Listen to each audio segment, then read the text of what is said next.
Buongiorno, buongiorno. Ho aperto con questa meravigliosa colonna Il favoloso mondo di Amélie, che piaceva tantissimo alla piccola Giulia, una sensibilità unica. Avete visto la dolcezza di questa creatura, di questa veramente ragazza meravigliosa, una famiglia stupenda, una famiglia molto unita, ma soprattutto quello che mi ha colpito è stata l'assenza dei politici. Non ce n'erano le manifestazioni, perché hanno preso paura, avevano paura di esporsi, perché c'era il popolo è andato nelle piazze, sulle strade a protestare, tantissimi giovani, mai vista una cosa del genere. I politici hanno preso paura, avevano paura che succedesse qualcosa a loro. Avete capito come funziona? Vi ho detto che i numeri fanno paura, perché quando il popolo si muove, scende nelle piazze, la politica è con le spalle al muro e proprio non ci ricorda di aver visto una marea di persone così, ma soprattutto io ho visto tantissimi giovani, lo dico sempre, guardate che loro ci sono, loro hanno voglia di protestare, di dire veramente basta. Avete visto cosa sono riusciti a fare in pochissimo tempo, come si sono organizzati. Guardate che il futuro è nelle loro mani, non nelle nostre, è inutile che continuiamo a essere chiusi. Ne parleremo questa mattina con Enzo Andretta, presidente consulta delle associazioni combattentistiche d'arma della città. Grazie veramente, Presidente, di essere qui con noi. E io devo ringraziare anche questo Presidente, pregherei anche la regia di mandare in onda queste foto bellissime, che la raccolta dei farmaci che è stata effettuata nelle farmacie comunali, non solo di Treviso, ecco, per far capire l'importanza del dono. Ecco, queste persone che arrivano nelle farmacie trovano queste associazioni, donano. Allora io vorrei sentire anche com'è andata questa donazione, perché abbiamo parlato del banco alimentare, ma è giusto parlare anche di questa giornata farmacia per i bambini che è durata una settimana, proprio per la raccolta di farmaci. Prego Andretta, com'è andata allora Presidente? Prima volta per lei, ecco, che emozione, perché a me piace parlare anche di emozioni, ecco, e il rapporto appunto con le persone, cosa dicevano le persone e chi donava, prego. Beh, grazie Mirella per averci coinvolto in questa iniziativa, è stata una bellissima iniziativa, prima per noi e la gente era molto contenta, disponibile. E abbiamo raccolto, come dicevo, tanti sorrisi da parte della gente, perché ha accolto questa iniziativa con molto interesse e quindi sono stati sensibili verso appunto il problema delle famiglie che sono in difficoltà, specialmente questi bambini che hanno bisogno di farmaci a volte anche costosi, e parlando appunto anche con un medico, una dottoressa di un presidio farmaceutico raccontava che ci sono famiglie che non riescono ad acquistare certi farmaci e chiedono delle alternative a costi minori. Mi sto sistemando il microfono perché dalla regia mi dicono che l'avevo messo storto e che faccio le cose senza guardare e perciò poi succede questo. Andretta, ma soprattutto cosa hanno donato e cosa chiedevano? Beh, guardi, abbiamo raccolto dagli omogeneizzati ai termometri, la tachipirina, sciroppi, ciucci, pannolini, qualsiasi cosa. Abbiamo visto veramente una grande disponibilità di questa gente. Infatti devo ringraziare tutta la gente che ha donato, veramente, è stata una bella iniziativa. Infatti io questa mattina ho pensato proprio di invitare, se era disponibile, il Presidente Enzo Andretta, ecco, per far capire l'importanza del dono, perché la gente risponde quando è sicura, ma soprattutto la divisa, a mio avviso, perché l'ho vista anche l'altra volta che l'abbiamo fatta con i Fanti, che ringrazio sempre, di Bassano e Vicenza, ecco, è un'altra cosa, è un'altra raccolta, non so, la gente si fida, io non lo so, però il dono è diverso o sbaglio, Presidente? Guardi, non le nego che ho ricevuto diverse congratulazioni per l'uniforme che portavo, ecco. Questo sì. Infatti è stato un bel impatto, probabilmente sì, è una figura diversa e quindi la gente si fida della persona con l'uniforme e quindi, ripeto, è stata una bella raccolta, una bella iniziativa. Allora andiamo a vedere anche questo servizio raccolta farmaci.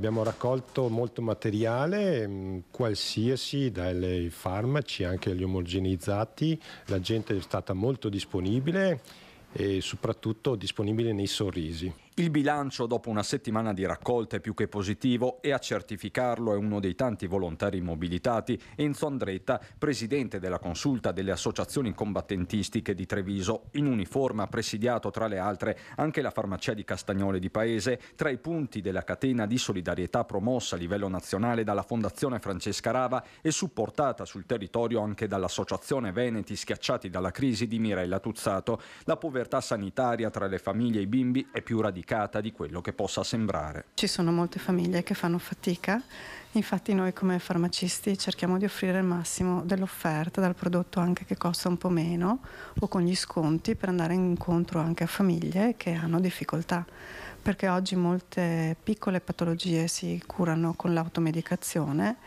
e quindi alcuni devono rinunciare anche a una vitamina o a qualcosa di cui avrebbero bisogno. E quindi è un'ottima iniziativa, perché è sempre la famosa persona della porta accanto, bisogna sempre saper guardare oltre se stessi anche al di là e immaginarsi e sapere, se non lo sai, che ci sono persone che non sono fortunate come noi, anche nel nostro tessuto sociale. Ci sono degli enti che raccoglieranno il tutto e poi divideranno in base alle richieste e le esigenze che hanno. Siete pronti per il prossimo anno? Noi siamo sempre pronti quando ci viene chiesto il nostro contributo. Grazie. Avete sentito l'importanza delle parole della dottoressa? Ci sono persone che non riescono a curarsi, che non riescono a prendere questi farmaci perché non ci sono soldi, non ce la fanno, e questo è molto grave, soprattutto questi bambini, questi genitori. Ecco, Andretta, avrebbe mai immaginato nel 2023, Presidente, di trovarsi in una situazione del genere? Avete sentito cosa ha detto la dottoressa? Nel nostro tessuto sociale inimmaginabile fino a pochi anni fa. Prego, Presidente. È vero, finché non si tocca con le mani le cose non ci si rende conto. Effettivamente, parlando con la dottoressa, raccontava che ci sono famiglie che hanno grosse difficoltà. Quindi bisognerebbe guardarsi un po' più attorno, parlare un po' di più con altre persone e capire se ci sono veramente esigenze a riguardo di questo genere. Allora, Presidente, andiamo anche a vedere un altro molto importante che fanno i farmacisti, questa raccolta contro la violenza di genere. Cosa fanno? Non fanno una raccolta ma distribuiscono dei numeri molto importanti. Andiamo a vedere.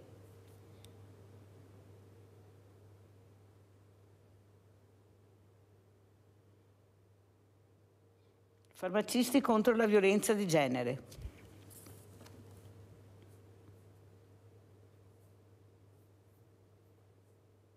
A volte basta anche solo lo scambio di uno sguardo per capire se c'è una situazione delicata, e quindi io credo che poter dare questo sacchetto sia comunque un segno molto importante, senza troppe parole. Non è un semplice sacchetto quello che sarà distribuito anche nei prossimi giorni nelle oltre 300 farmacie della provincia di Treviso, ma un potenziale messaggio in bottiglia per tutte quelle donne vittime silenziose di violenza. 1522 il numero disponibile 24 ore su 24 in caso di abuso. Da qui l'iniziativa in vista del 25 novembre dell'Ordine dei farmacisti trevigiani con Farmacie Unite, Federfarma e Soroptimist Conegliano Vittorio Veneto. Oltre al sacchetto in distribuzione anche un vademecum calato sulla realtà del territorio. Su questo opuscolo ci sono delle semplici informazioni sulla violenza, ma soprattutto ci sono tutti gli indirizzi relativi ai centri antiviolenza, ai consultori e agli sportelli aperti nella nostra realtà provinciale. Solo nella Marca, senza contare i consultori familiari, ci sono 3 case rifugio e 5 centri antiviolenza, una rete che le stesse farmacie possono attivare. Mi è capitato in 2 casi nel corso degli ultimi anni, e grazie proprio al mio far parte di questo tavolo, sono stata in grado di dare in tempo reale delle risposte e ho indirizzato tutte e due le signore al consultorio. So che sono state prese in carico tutte e due. Sullo sfondo quella che resta una piaga con buona parte delle vittime che non vuole denunciare per paura delle reazioni dell'uomo violento, quasi sempre un compagno o un ex, o per non compromettere il contesto familiare. La mobilitazione antiviolenza è appena iniziata e ha un preciso colore. Il colore arancione è stato scelto dall'ONU come colore di speranza per un futuro migliore senza violenza. Ciao Rinaldo. Pronto?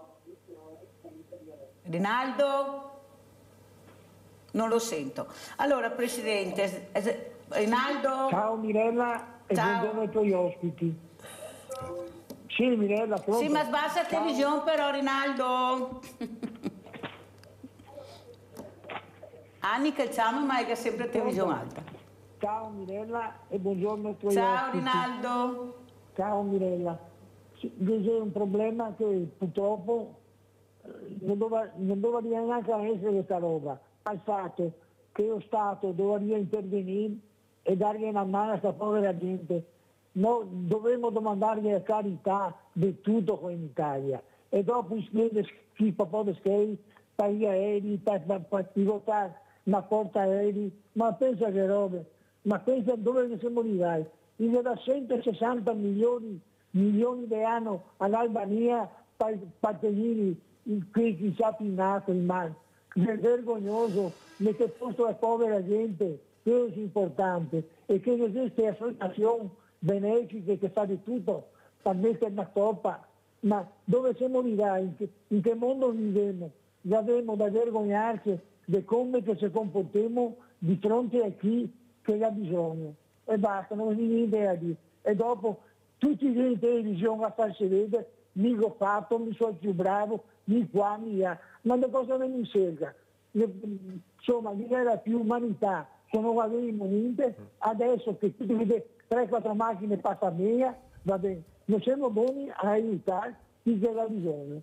Cara Mirella, ciao, buongiorno ai tuoi occhi. Grazie, grazie Rinaldo. Ecco, come commenta Presidente Andretta le parole di Rinaldo? Beh, sono parole forti, giustamente.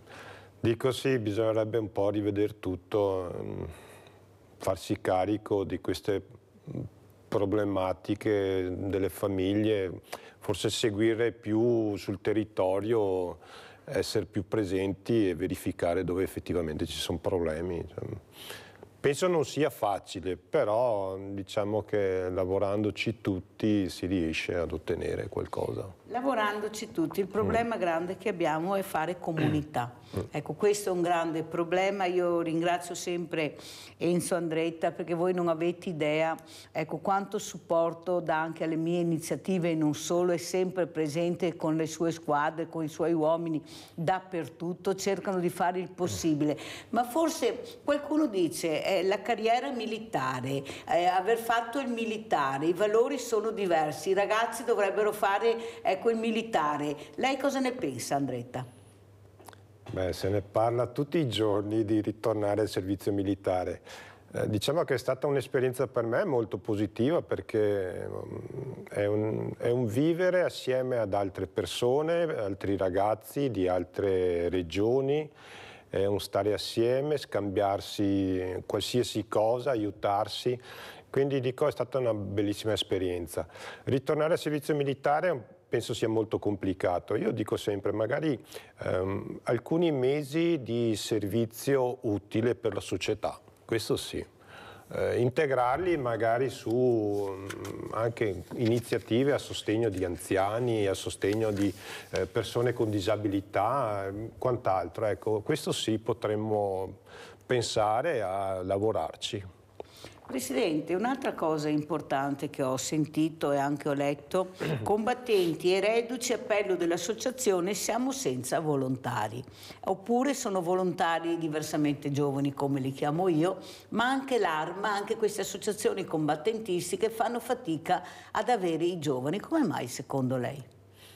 Beh, non essendoci più il servizio militare abbiamo perso tantissime nuove risorse e poi la tradizione è andata un po' a perdersi, gli anziani, gli ex reduci, i figli dei reduci avevano sempre sentito il racconto in famiglia, eccetera, e quindi ecco il legame. Adesso i giovani non sentono più questa vicinanza, questo affiatamento. Ma voi andate nelle scuole, Presidente? Allora sì, abbiamo avuto ultimamente diversi contatti, quindi si sta aprendo anche il mondo della scuola.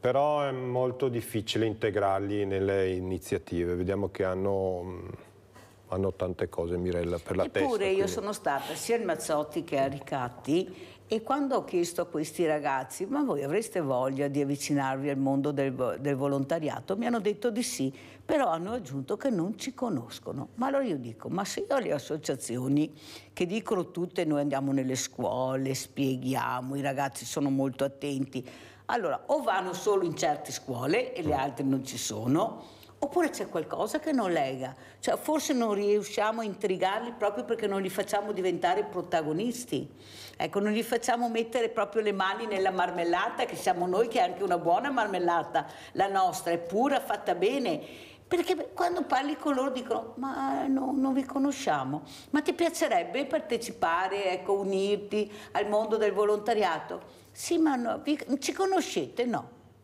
Capisce, Presidente, che forse dobbiamo fare quel passo in più, che forse è prenderli per mano, accompagnarli nelle nostre sedi, far vedere come funziona, perché leggere il compitino in classe dopo 10 minuti, questi non si ricorda più niente, perché non li intrighiamo, loro vogliono essere protagonisti, o sbaglio? Prego. No, sono d'accordo, probabilmente sbagliamo il modo di porci verso questi giovani e come coinvolgerli. Magari ecco, la differenza che è di età vuol dire molto, quindi se avessimo qualche giovane all'interno dell'associazione che coinvolgono loro stessi, gli amici, sarebbe un gran lavoro, questo sì. Eppure nel mondo delle parrocchie, anche nelle Caritas, che ringrazio sempre come con tutte le altre associazioni di volontariato, questi giovani ci sono. E soprattutto io ho sentito anche un ospite che ho avuto, che fa parte di un'associazione anche importante, che mi ha dato anche una mano sulla colletta alimentare, Bonotto, ha detto sono dei parroci e dei preti giovani che si dedicano proprio a questo e sono seguiti, perché forse sanno come prenderli per mano, li accompagnano in questi percorsi. Ecco, io penso che questi ragazzi dobbiamo accompagnarli in percorsi importanti, non dobbiamo solo dire vieni che noi ci siamo, no, dobbiamo andarli a prendere, perché loro non arriveranno mai, è d'accordo, Presidente? Concordo,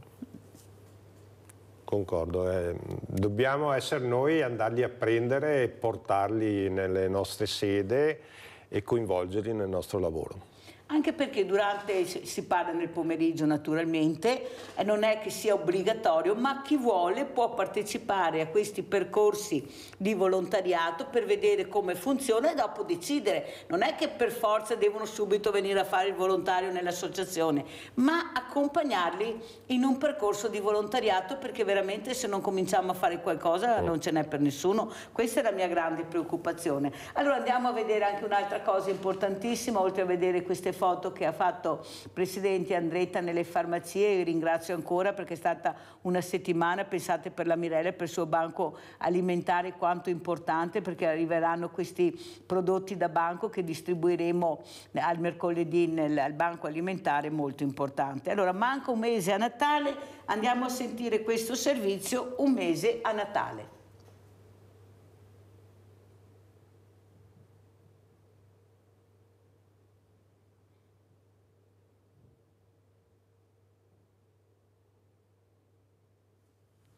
Come si affronterà questo Natale? Per me è un Natale, diciamo, abbastanza sottotono. Questo volevo dirgli. Da che punto di vista? Con tutto quello che c'è, le guerre, questi femminicidi, un po' l'inflazione, non è tanto facile. Non sarà un bel Natale visto le guerre che ci sono in giro e vabbè dai, sopportiamo e andiamo avanti. A livello personale, avendo io una ragazza poco più piccola di Giulia, in questo momento il pensiero va a lei. Sicuramente non può essere un Natale scevro da pensieri, assolutamente no. Credo che la coscienza collettiva però non sia così sensibile a questi avvenimenti, purtroppo, perché altrimenti non si ripeterebbero così in continuazione. Che Natale sarà come gli altri secondo lei? Ma non penso, sicuramente è un Natale molto più triste anche per tutti gli avvenimenti che ci sono stati e l'animo non è quello natalizio sicuramente. Che Natale sarà per lei? Sarà un Natale un po' particolare perché soprattutto Giulia, la questione di Giulia sta ancora dibattendo parecchio. Secondo me dovrebbe essere un Natale di pace nell'anima. C'è bisogno di questo? C'è bisogno di questo, c'è bisogno di pensare, di riflettere per avere un'idea di futuro migliore. Come si arriverà a questo Natale? Non è tanto gioioso perché con questi femminicidi già non parliamo di guerre. Io sono lituana, da noi non succede mai questi femminicidi e qua purtroppo è questa ragazza così brava, no, non posso neanche parlare, scusate. Si commuove. Sì, mi dispiace tanto per le donne italiane. Sfortunatamente non siamo solo noi, avete sentito i numeri che ci sono anche in altre parti d'Europa e non solo nel mondo, basta vedere cosa succede. Il problema è che forse qualcuno dovrebbe sentire, specialmente i politici, come l'ho detto anche all'onorevole Aliprandi sabato, presidente Andretta, ascoltare di più questo popolo, queste persone col buon senso. Avete sentito le interviste, adoperano il buon senso. Cosa le fa paura? Un po' tutto, cioè non è che si accaniscono solo sulla politica, una cosa, non so, i rincari, i prezzi, no, le guerre, i femminicidi. Pensate che buon senso hanno veramente le persone quando vengono intervistate. In pochi secondi riescono a dire le cose proprio concrete, quelle che servono. O sbaglio, Presidente Andretta? No, ho sentito veramente dei grandi problemi che ci stanno toccando, quindi effettivamente dovremmo pensare come migliorare questa situazione perché sta andando a un degrado continuo. Presidente, adesso a dicembre cosa succederà per voi? Che manifestazioni farete? Siete scesi anche voi in piazza con queste manifestazioni fiaccolate? Ecco, veramente abbiamo visto una marea di persone, io l'ho detto aperto prima, proprio Sveglia Veneti, dicendo che nessuno avrebbe mai immaginato di vedere così tanta gente. Gli stessi organizzatori sono rimasti perplessi perché non si aspettavano questa marea di persone. Prego. Effettivamente è stato un segnale molto forte questo, perché la gente è preoccupata e quindi vuol dare un segno di vicinanza verso queste famiglie, queste ragazze che subiscono questi soprusi e arrivano a perdere la vita. Ben vengano queste iniziative, ben vengano queste a sensibilizzare la gente, i giovani verso questi problemi forti. E sensibilizzerete anche voi? Cosa farete a Natale? Ci sono delle manifestazioni importanti alle quali parteciperete o organizzate? Noi a questo livello no, non siamo coinvolti. Noi adesso concluderemo l'anno con i nostri pranzi associativi dove andremo a sensibilizzare ancora i soci per l'iscrizione col nuovo anno, vedere di trovare nuovi soci, ecco, far avvicinare i giovani possibilmente in maniera che diano il ricambio a quelli che o sono già andati avanti o hanno un'età che non riescono più a muoversi e quindi seguirci nelle varie manifestazioni. Abbiamo Sebastiano da Abano. Ciao Sebastiano, ben arrivato. Grazie, buongiorno signor Mirella, lei buongiorno. È il suo ospite. Buongiorno, io ieri ho visto il TG5 dove hanno parlato di mestre. In poche parole, in un condominio hanno dovuto mettere del ferro filato per non entrare gente poco raccomandata.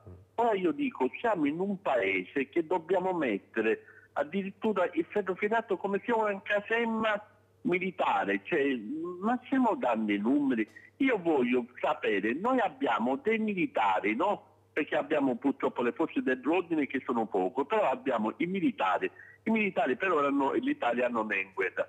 Invece di stare negli uffici, se tutti i militari li mettiamo nelle proprie città e naturalmente diamo pieno potere, che gli diamo pieni poteri in senso che questi devono essere in grado di poter identificare le persone, fermarle, avere come le hanno le forze dell'ordine, anche se le forze dell'ordine ormai anche loro hanno purtroppo le mani legate, perché ormai le forze dell'ordine proprio hanno paura a fermare della gente, perché magari vengono pure dopo denunciati. Cioè, stiamo arrivando a un paese che veramente, io voglio un paese che ci deve essere la giustizia, cioè questa gente che va a spacciare deve essere condannata, sia chi spaccia e sia chi compra, perché se ci sono i spacciatori, perché ci sono chi li compra la droga. Quindi è assurdo vedere un paese in questo stato qua, che la gente ha paura di uscire, la gente purtroppo ha paura a uscire, mi creda signor Mirella, ha paura.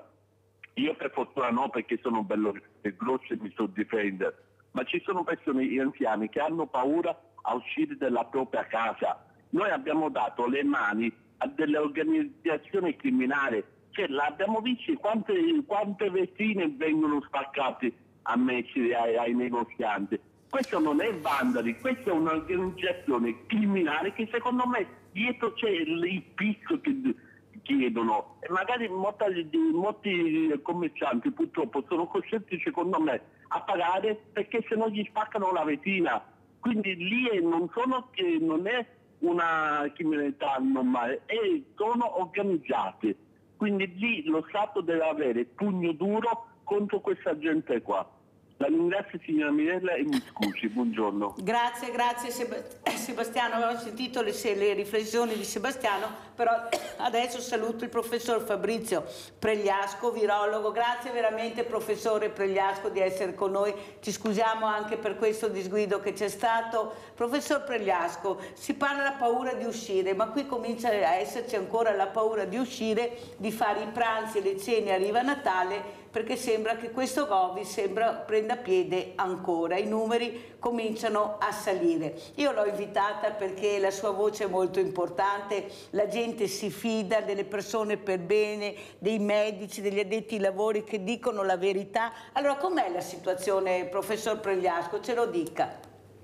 Allora, dobbiamo purtroppo convivere, dovremo farlo ancora per qualche anno, con andamenti ondulanti nella crescita e decrescita nel numero di casi, ma speriamo che in questa evoluzione del virus, ma anche nella nostra continue infezioni e reinfezioni, che queste onde nel tempo andranno un po' a calare come le onde di un sasso in uno stagno. Il guaio è che siamo ora in una fase di crescita grazie alle nuove varianti, Pirola, Eris, questi sono i nomi dati a queste varianti, che schivano in parte anche tutta quella capacità che la gran parte di noi ha acquisito, vuoi già infettandosi una volta o più o anche vaccinandosi, perché appunto questo virus vede tra le caratteristiche che hanno determinato e stanno determinando la sua forza e la sua capacità diffusiva, quella appunto di continuare a cambiare, di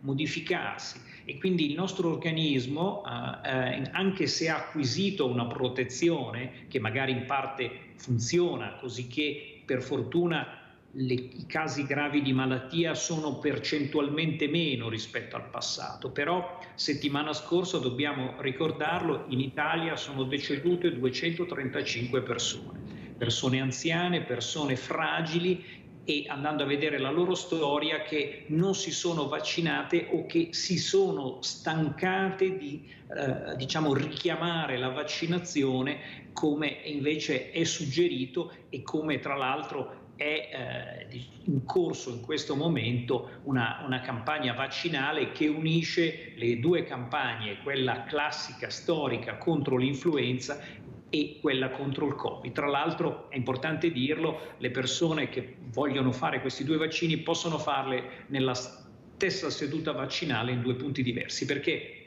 chi rischia per l'influenza è poi anche colui che rischia per il Covid. Le persone fragili di ogni età, con problemi cardiaci, respiratori cronici, con riduzione delle difese immunitarie, o comunque chi è più avanti con gli anni. Allora, professor Pregliasco, qui sta proprio il problema, perché io che sono in mezzo al popolo, non so se fortunatamente o sfortunatamente, c'è questo grande problema. Allora, mi faccio l'anti-influenzale, tanto è vero che i numeri sono molto alti, ma il Covid non lo faccio al momento perché sto bene, sono in forma, anche se ho una certa età non ho nessun problema, perciò il Covid non lo faccio, questo vaccino non lo faccio perché sto bene, ne ho già fatto 3, adesso basta. Lei cosa vorrebbe dire a queste persone? Sto bene, anche non sono più giovane, ma non ho nessun problema. Prego. Allora, noi siamo, come dire, ci siamo dimenticati del Covid e di quello che ha fatto e quello che però sta continuando a fare, ma il Covid non si è dimenticato di noi, questo è il punto.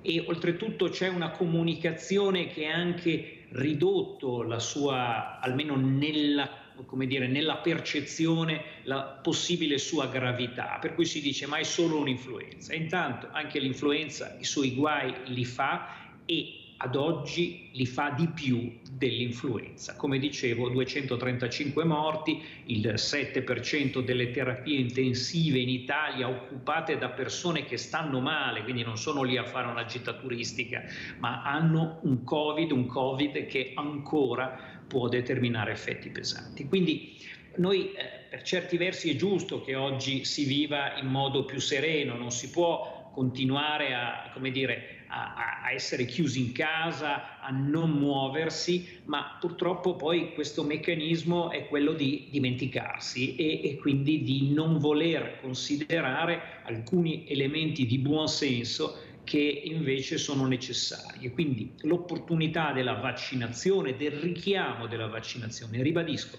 anche se ci si ammala di Covid, dopo 6 mesi si rischia di nuovo delle reinfezioni, perché il virus mutato schiva appunto la nostra memoria immunitaria. E lo stesso è per quanto riguarda anche l'ultima vaccinazione, che in qualche modo, anche lì come la malattia, che in genere la malattia determina addirittura in molti casi la protezione per la vita, e invece è come la vaccinazione e ha questa validità di 6 mesi. Questo è il messaggio. Quindi se è vero che per un giovane oggi la gran parte dei casi di Covid sono un fastidio superabile, anche se credo le persone, gli ascoltatori abbiano avuto in via diretta o testimonianza di amici che anche un giovane, insomma, dei bei Covid pesanti li hanno colpiti, hanno avuto quindi effetti negativi che però poi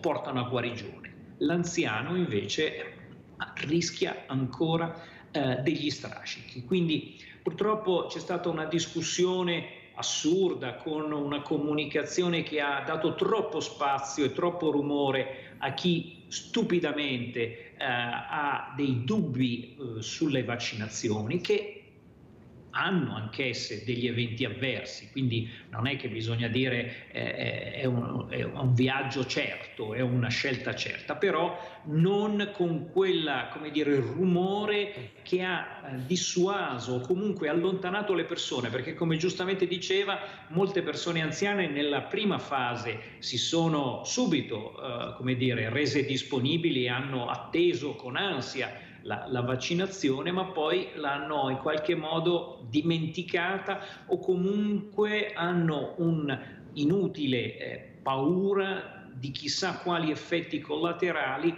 perché rischia di diventare di opinione comune, no? Lo sanno tutti che i vaccini fanno male in genere e in particolare quello per il Covid, cosa assolutamente sbagliata. La ringrazio professor Pregliasco, veramente grazie per con quanta competenza sta cercando di spiegare anche in maniera molto semplice che arriva diretta alle persone l'importanza invece della vaccinazione. Io ho avuto una telefonata di Mirko da Padova, il quale mi ha detto: ma come fanno a fare un altro vaccino in così breve tempo, a essere pronti, ma è testato, io non ci credo, ecco come mai, ma cosa stanno dicendo, io non mi fido, ma come fanno ad avere un vaccino nuovo in così poco tempo? Ecco, dobbiamo anche rispondere a queste telefonate, professor Pregliasco, perché chissà quanti Mirko abbiamo che pensano questo, e la ringrazio di essere qui ancora. Prego. Allora, il punto della difficile adesione della vaccinazione è la percezione che questo vaccino sia uscito come il coniglio dal cilindro del prestigiatore. E questo, diciamo, non dico è comprensibile, ma va spiegato. In realtà noi la tecnologia dell'mRNA, al di là di nomi che possono inquietare perché si parla di genetica e quindi di questioni che in un bar possono essere travisate e discusse in modo non scientifico, era ed è una tecnologia che già conoscevamo e abbiamo in qualche modo approfondito da più di 10 anni.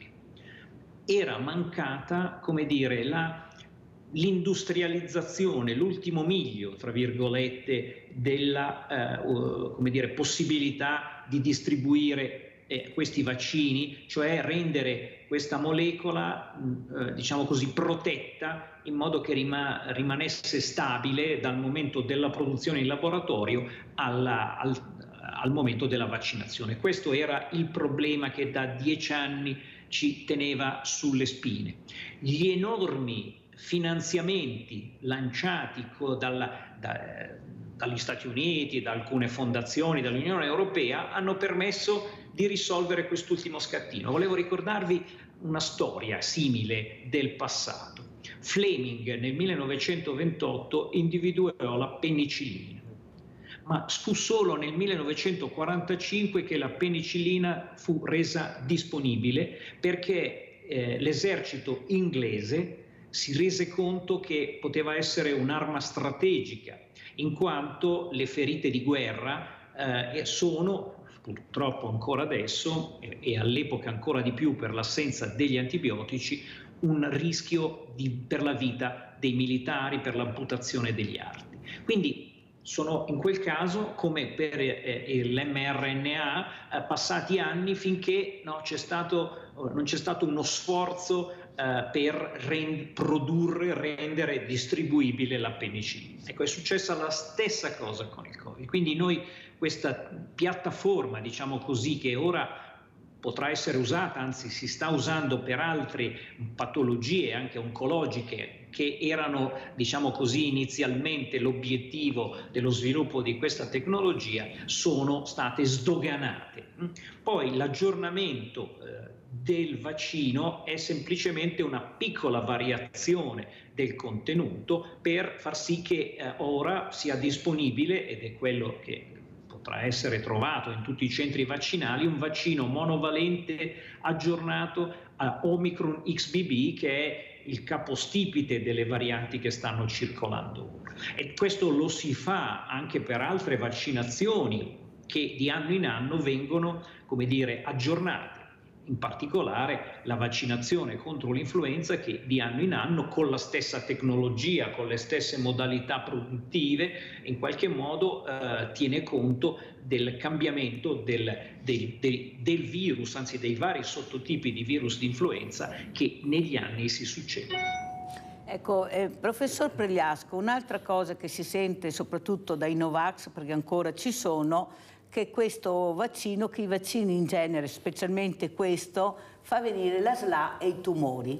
Ecco, pensate che notizie stanno circolando, è veramente raccapricciante quello che si sente, perché noi pensiamo, se queste informazioni arrivano ai nostri anziani, che sono già in stato confusionale, perché come dice lei, se si spiegasse bene pochi addetti ai lavori seri spiegassero bene anche quello che sta spiegando lei, che ci fosse più comunicazione su questo vaccino, perché c'è sempre confusione, perché c'è sempre o il medico di turno che dice no, non vaccinare, perché ci sono anche questi, dobbiamo parlarne, professor Pregliasco, purtroppo dico io. Ecco, queste persone fanno confusione. Lei cosa si sente di dire? Oppure quelli che chiamano che dicono da quando ho fatto il vaccino un disastro, sto malissimo, non riesco a riprendermi. Ecco, cosa vuole dire, professore? Allora, in rari casi il vaccino può determinare degli effetti diciamo importanti, fastidiosi.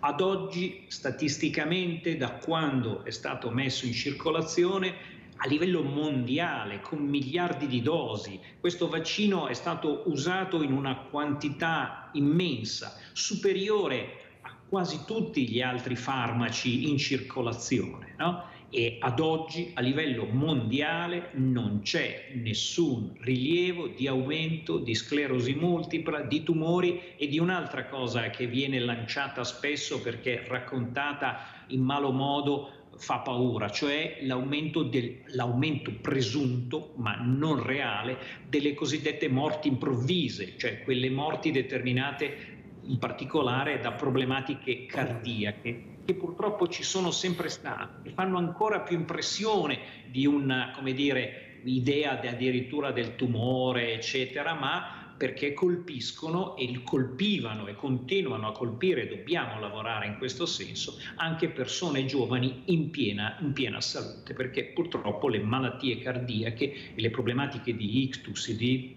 emorragico a livello cerebrale sono un enorme problema che si sta affrontando. Però chi fa informazione fasulla, incredibile, o magari si rimane scioccato da un episodio singolo e mette in correlazione, come giustamente ha detto lei, no? Ho fatto il vaccino e da allora sto male. E quindi una correlazione che comprensibilmente il singolo vive su se stesso, perché dice stavo meglio prima, mi sono vaccinato e poi ho avuto dei problemi. Ma questa correlazione temporale prima e dopo non è un automatismo di colpa del vaccino, però se si è già propensi a questo, se si sentono tutte queste voci, questi rumori, è più facile in qualche modo, no, avere questa convinzione, magari anche se razionalmente, no, non ci crediamo nemmeno noi, però questo rumore di fondo, queste segnalazioni ci dicono, ma chissà, rimane questo dubbio, anche perché in effetti oggi i medici, le autorità sanitarie sono in qualche modo viste male e c'è, come dire, un certo dubbio, no, di autorevolezza, mentre chi è fuori dal coro, e purtroppo c'è anche questo contributo, come giustamente lei ha segnalato, una minoranza di personale sanitario, di medici che ha dei dubbi, e questi sono solo, a mio avviso, mentre nel cittadino, diciamo, li capisco nell'essere esitanti, di avere difficoltà, perché la vaccinazione da sempre per certi versi è stata difficile da attuare, perché se noi abbiamo un mal di testa feroce, sfido chiunque a leggere il bugiardino del farmaco antidolorifico quando abbiamo un mal di testa feroce, ingoia le pastiglie senza tante storie e ne ha un vantaggio immediato, e quindi racconterà alla zia Maria che quella volta che ha avuto il cattivo mal di testa ha usato il farmaco. Quindi il farmaco,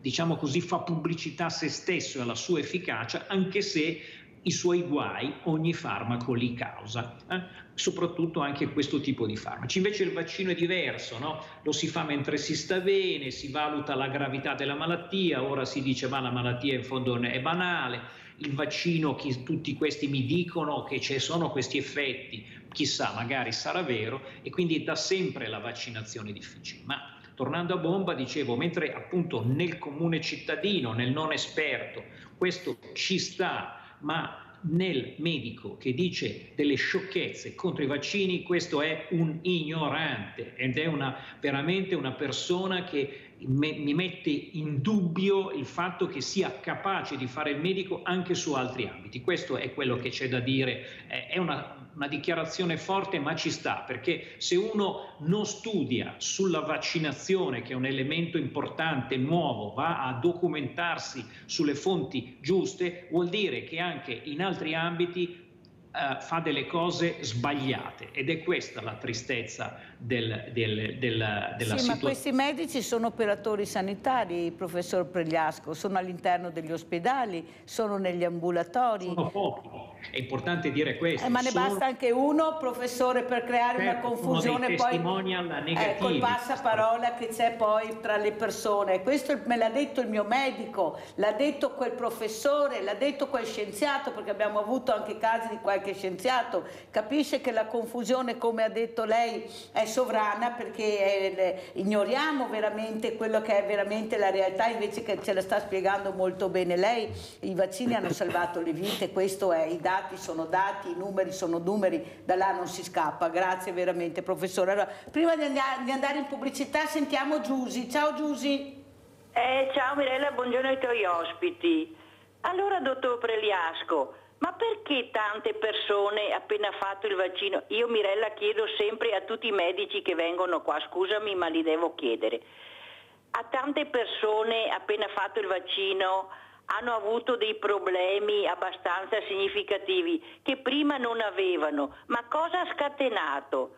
A me per esempio, essendo anche un po' datata, non ho avuto nessun problema. E chi dice di voi medici che si può accoppiare l'antinfluenzale con l'anti-Covid? Che bisognerebbe aspettare un po' di tempo per dare modo di entrare a fare il suo lavoro, il primo vaccino.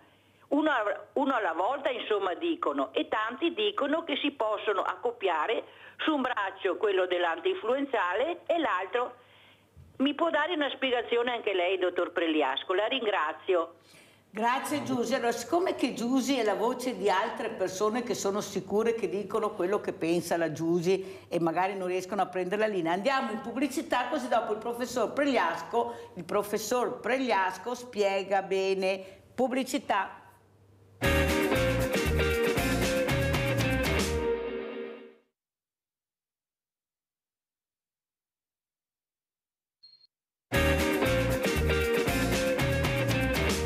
Prima di rispondere alla nostra Giusy col professor Fabrizio Pregliasco, virologo, che abbiamo l'onore di avere ospite questa mattina, chiederei al presidente Enzo Andretta: lei presidente si è vaccinato? Beh, io ho fatto tutti i vaccini perché naturalmente sono molto a contatto con le persone, specialmente con gli anziani, e poi abbiamo contatto con i vari uffici, le amministrazioni comunali, eccetera, quindi per la mia tutela e per la tutela degli altri io ho fatto il vaccino, ci credo, e quindi continuerò a fare il vaccino quando ci sarà l'ulteriore dose, ecco, quindi. Ad esempio adesso questa è già pronta, perciò chi non l'ha fatta la può fare. Esatto. L'ha detto anche il professor Benazzi, il dottor Benazzi, direttore generale dell'ospedale, basta che si rechi alla Madonnina, che è il centro Covid, e se il medico di base non lo fa per vari motivi, può recarsi alla Madonnina. Allora, professor Pregliasco, cosa rispondiamo alla nostra Giusy e le tante Giusy o Giuseppe che sono a casa che hanno questi dubbi? Prego. Allora, sono dubbi legittimi. Allora, è importante dire che i due vaccini possono essere fatti contemporaneamente. Abbiamo fatto degli studi e la doppia somministrazione non causa riduzione nella risposta immunitaria per i due vaccini. Questo è l'oggettivo. Poi è vero, molti colleghi, così su una base precauzionale ma che è determinata solo da una loro opinione, dicono tenete 1, 2, 7, 15 giorni. Non c'è nessun razionale scientifico, però voglio dire, l'importante è fare i vaccini e quindi eseguirli, direi, tutti e due, se si è un soggetto fragile, se si è un soggetto a rischio, se si è una persona anziana. Questo è il messaggio.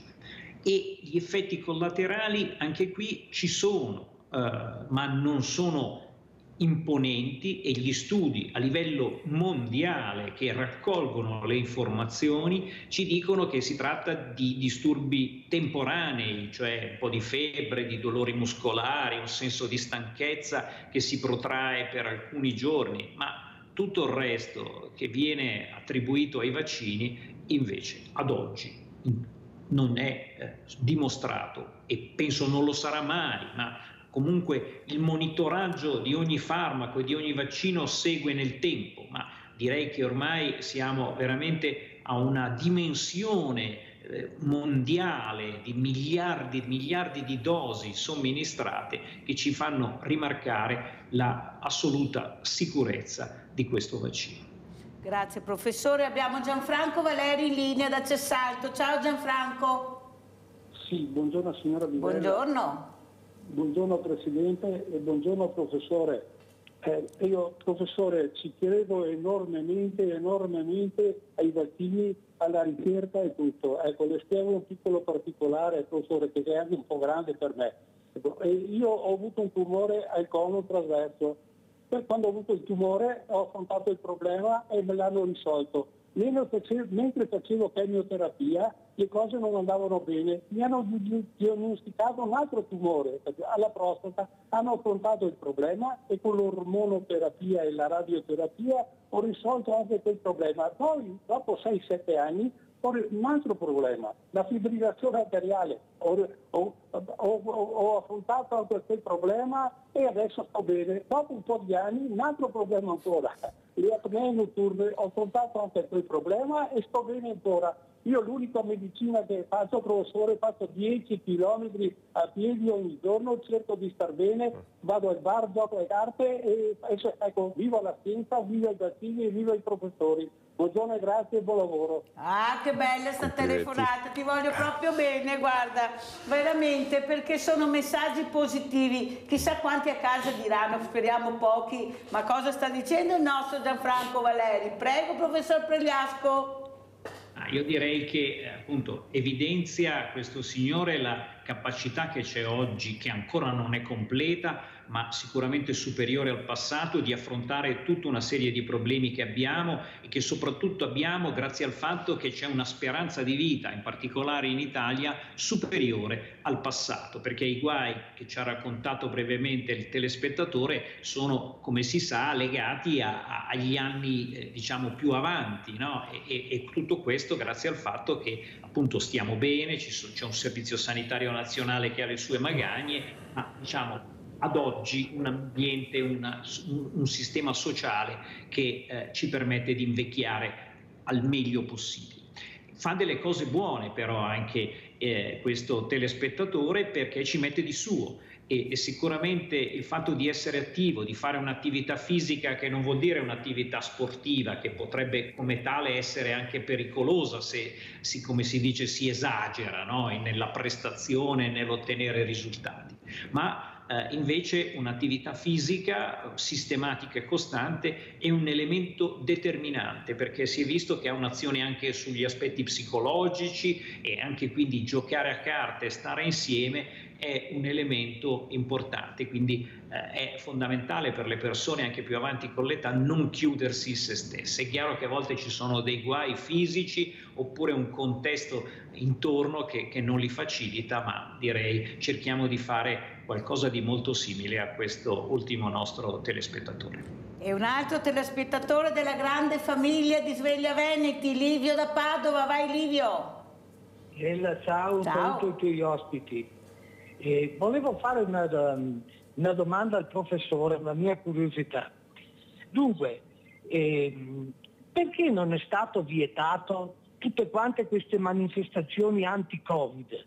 Io trovo che sarebbe stata una cosa giusta, perché c'è la libertà sì di esprimere la propria opinione, ma in questo caso è una libertà che fasulla, che è dannosa, che diffonde notizie false, notizie che non hanno nessun fondamento, e allora mi meraviglio che non sia stata vietata tutte queste manifestazioni, dalla prima all'ultima, perché mi risulta che se ne sono verificate parecchie anche ultimamente, e continuano a esserci. Perché non c'è un intervento da parte delle autorità, da parte di scienziati eccetera, che hanno buon senso e che hanno vietato tutte quante queste manifestazioni? Grazie professore. Sì, è nato anche qualche movimento politico proprio con questo nome di queste persone. Prego professore.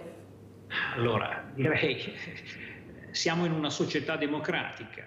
Nella democrazia è giusto far parlare tutti e la censura anche nel passato, insomma, ricorda cose poi negative. Quindi diventa però importante in questo mondo dove ognuno di noi, di qualsiasi età, in qualsiasi luogo vive, di capire e analizzare in modo critico, come dicono per esempio questi Novax, no? Ciò che si dice, ma davvero con buon senso e non con un'ideologia che in qualche modo oggi pervade un po' tutti, cioè chi è fuori dal coro è colui che, diciamo così, è stato bistrattato dal sistema, no? E quindi dice delle cose vere. Ed è tristissimo, io ho saputo di una recente manifestazione a Venezia nel punto in cui c'è stato quell'orribile e tragico incidente di pullman, col pullman appunto a Venezia, e lì i pochi, perché avevano detto di essere chissà quanti, ma poi mi hanno detto una quarantina di persone, erano lì a protestare dicendo che quel povero autista era morto, l'incidente era stato determinato dalla vaccinazione. Questo è veramente andare a raccontare delle sciocchezze. L'autopsia, a quanto risulta anche pubblicamente, ha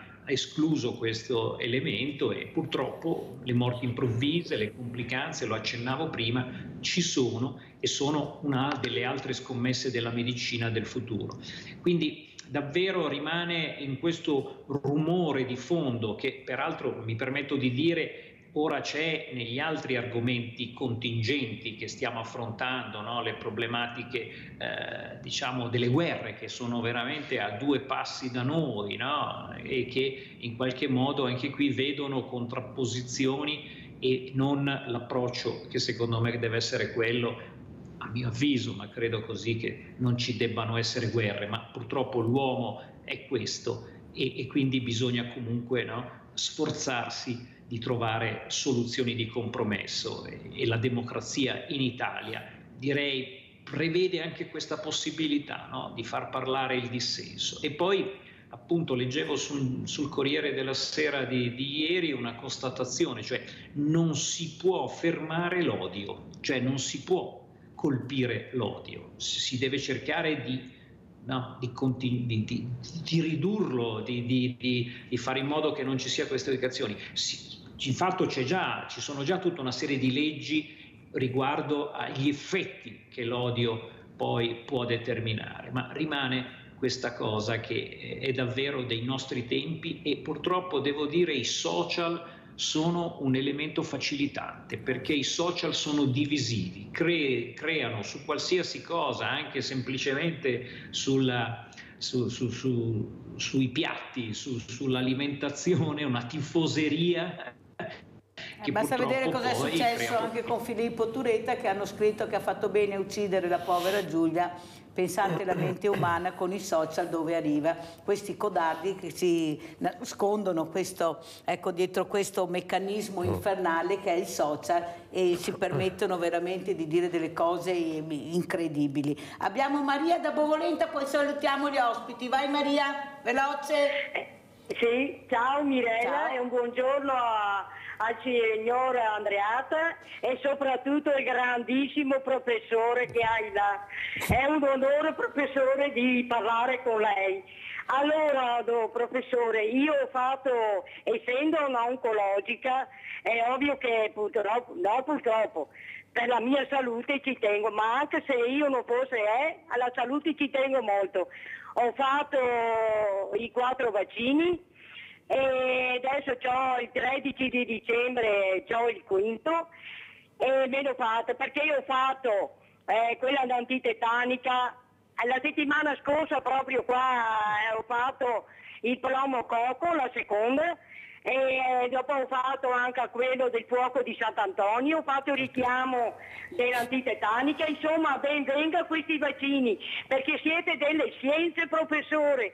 Se non ci fidiamo a voi, chi è che dobbiamo fidarci a questa gente qua che non sa neanche essere al mondo? Ma dai, professore, io ci tengo a voi, siete degli scienziati, siete lì che salvate la gente tutti i giorni, e certa gente purtroppo fino all'area ci arrivano con la testa. E naturalmente, e dopo, professore, quando che io sono andata a fare il vaccino la prima volta, ti danno una carta che la devi avere tutte le patologie che hai, quelle medicine che hai, e tutto quanto, ma si vede che la gente non lo fanno perché tanti non lo vogliono anche ammettere che è quello che hanno addosso, o che si dimenticano, o questo e l'altro. Ma come si fa? E dopo dicono che è colpa dei professori, di questo e quell'altro. La testa ci vuole a posto, professore, altro che. E grazie di esserci professori, grazie veramente. Ti saluto e una buona giornata a tutti e due. Grazie. Al professore, soprattutto professore. Continui così. Manco più il professore, tifo per il professore questa mattina, perché veramente la salute è una cosa veramente importante che riguarda tutti quanti. Allora, visto che riguarda tutti, anche penso che riguardino tutte le parole di Papa Francesco che era a Verona, e poi vorrei capire cos'è queste infiammazioni ai polmoni che dicono abbia il Papa, anche se ha programmato il viaggio, mi sembra, a Dubai. Andiamo a sentire Papa Francesco. La ragione di questa conferenza stampa, che è stata convocata soltanto questa mattina, è per dare un annuncio molto gioioso, che è la visita di Papa Francesco alla Chiesa e alla città di Verona il prossimo 18 maggio 2024. Con queste parole, nel corso di una conferenza stampa straordinaria convocata senza preavviso, il vescovo di Verona, Monsignor Domenico Pompili, ha annunciato la visita in città di Papa Bergoglio nella vigilia di Pentecoste per partecipare a una grande manifestazione per la pace in programma all'Arena, che vedrà coinvolte la comunità religiosa, le associazioni e i movimenti pacifisti. Il pontefice visiterà quindi il carcere di Montorio, lo stesso dove si trova ora rinchiuso anche Filippo Turetta, omicida reo confesso di Giulia Cecchettin. Nel carcere il Papa incontrerà ovviamente gli ospiti e starà a tavola con loro. Infine Papa Francesco celebrerà la messa allo stadio Bentegodi. L'ultima visita di un pontefice a Verona risale al 2006. Nell'ottobre di quell'anno Benedetto XVI partecipò al convegno della Conferenza Episcopale Italiana. Il prossimo 21 maggio Verona celebrerà i 1650 anni dalla morte di San Zeno.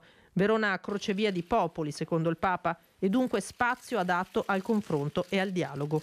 In questi tempi così drammatici, in cui talora sembra facile perdere la speranza, questa notizia della visita di Papa Francesco è senz'altro una buona notizia che viene a confermare questa chiesa di Verona e la città di Romeo e Giulietta, secondo quella promessa che è scritta nel Salmo 85, giustizia e pace si baceranno. Allora, professor Pregliasco, perché io voglio molto bene a questo Papa, proprio tanto bene, e sono un po' preoccupata per la sua salute, perché continuo a sentire che dice pregate per me, e ho sempre questo dubbio. Però un altro dubbio che ho sentito anche il professor Burioni: non mi fido della Cina, perché c'è questa infezione, sembra che prenda anche i bambini, però che preoccupa. Cosa ci può dire, professore? Prego. Le notizie sono frastagliate e non chiare. Di fatto potrebbe essere una situazione che anche noi abbiamo già precedentemente dovuto subire, cioè i ragazzi, i bimbi, lo scorso anno hanno avuto un aumento del numero di infezioni respiratorie, perché dopo le chiusure con la riapertura hanno avuto occasione di contagiarsi e l'hanno fatto tutti insieme. La Cina diciamo, ha scelto un meccanismo diverso e hanno riaperto dopo di noi, quindi potrebbe essere un po' quello. Ci dicono che appunto non sono nuovi agenti, che ci sono, come dire, hanno controllato la presenza di coinfezioni di più virus, appunto contratti contemporaneamente, che possono determinare effetti più pesanti, e forse un Mycoplasma pneumoniae, un batterio conosciuto che può determinare queste cose. Io spero davvero che ci sia una trasparenza e una comunicazione, perché effettivamente dubbi ancora rimangono rispetto non tanto ad altre questioni di complottismi strani eccetera, ma presumibilmente un po' da un ritardo nella comunicazione e nella trasparenza delle informazioni al momento dell'inizio di quello che è stato il Covid. E per Papa Francesco questa infiammazione ai polmoni, professore? Chiaramente non so esattamente di che cosa sia afflitto, da cosa sia afflitto, però è chiaro che una persona anziana, fragile, che fa un mestiere importante, stressante e impegnativo per la sua età, lo pone di fronte a una certa, come dire, rischio di salute, e quindi queste forme respiratorie poi sono il momento, sono quelle, diciamo, che tutti trasversalmente subiamo o rischiamo di subire. Quindi davvero io credo e spero che ci sia la massima capacità, ma non ho dubbi, di assistenza per lui, ma dobbiamo tenere conto che si tratta appunto di un fisico che, insomma, i suoi anni se li porta presso. Grazie professor Pregliasco. Allora so, Presidente Andretta, che lei vuole ringraziare qualcuno, prego. Sì, Mirella, ne approfitto per ringraziare innanzitutto i vari presidi farmaceutici che ci hanno accolto, il personale, in gran parte gestito da ragazze giovani che ci hanno offerto pure il caffè, quindi è stata una squisitezza partecipare.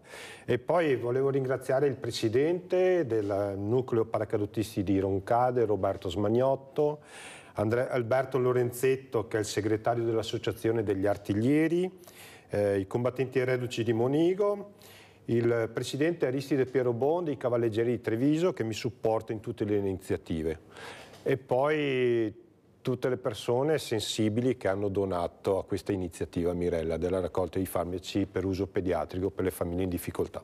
Grazie, grazie Presidente Andretta. Allora, professor Pregliasco, che appello vuole fare prima di lasciarci? Cosa vuole dire? La ringraziamo ancora per avere la pazienza anche di ascoltare questo popolo che quasi sempre non è ascoltato, ma soprattutto che ringrazia, ha sentito con quale piacere l'hanno accolta questa mattina. Prego, professore. Questo devo ringraziare, perché appunto la gran parte delle persone mi esprime elementi positivi. Purtroppo ho degli effetti collaterali di chi, come dire, si lamenta e anche mi denuncia e fa altro, ma questo ci sta. Io direi buon senso per tutti, vaccinazione, un'opportunità per tutti, ma una raccomandazione forte per i fragili e gli anziani: eseguire, quando riguarda appunto in particolare il Covid, un tampone se si è anziani e fragili, perché oggi si può dare un farmaco antivirale che non serve ai giovani che possono curare il Covid con gli antinfiammatori, ma che serve ai fragili e agli anziani per evitare quelle complicanze che ancora ci sono con il Covid e con cui dovremo fare i conti. E l'ultima cosa, un po' di buon senso: la mascherina, anche quando si è sintomatici o quando si è in una situazione di rischio, usiamola senza, come dire, quelle problematiche addirittura di tifoseria o ideologiche rispetto all'uso con buon senso anche di questo strumento di protezione per sé e per gli altri. Perciò è chiuso, adesso ci saranno pranzi, cene, perché è un mese incredibilmente vivace. Ecco, lei consiglia di usare la mascherina, professore? Allora, se si è sintomatici è utile per evitare di diffonderla agli altri, soprattutto alle persone fragili con cui possiamo venire in contatto. In situazioni a rischio, in grande affollamento, perché no? Usiamola come si usano gli occhiali da sole in estate, no? Quando servono. Molto, molto bene, la ringrazio per la chiarezza, sempre grazie professor Fabrizio Pregliasco. Però abbiamo una telefonata che devo mandare assolutamente. Luciano da Desenzano. Ciao Luciano. Ciao Mirella, buongiorno al dottor Pregliasco e anche l'altro signore. vorrei parlare solo, dottore, dell'incidente lì.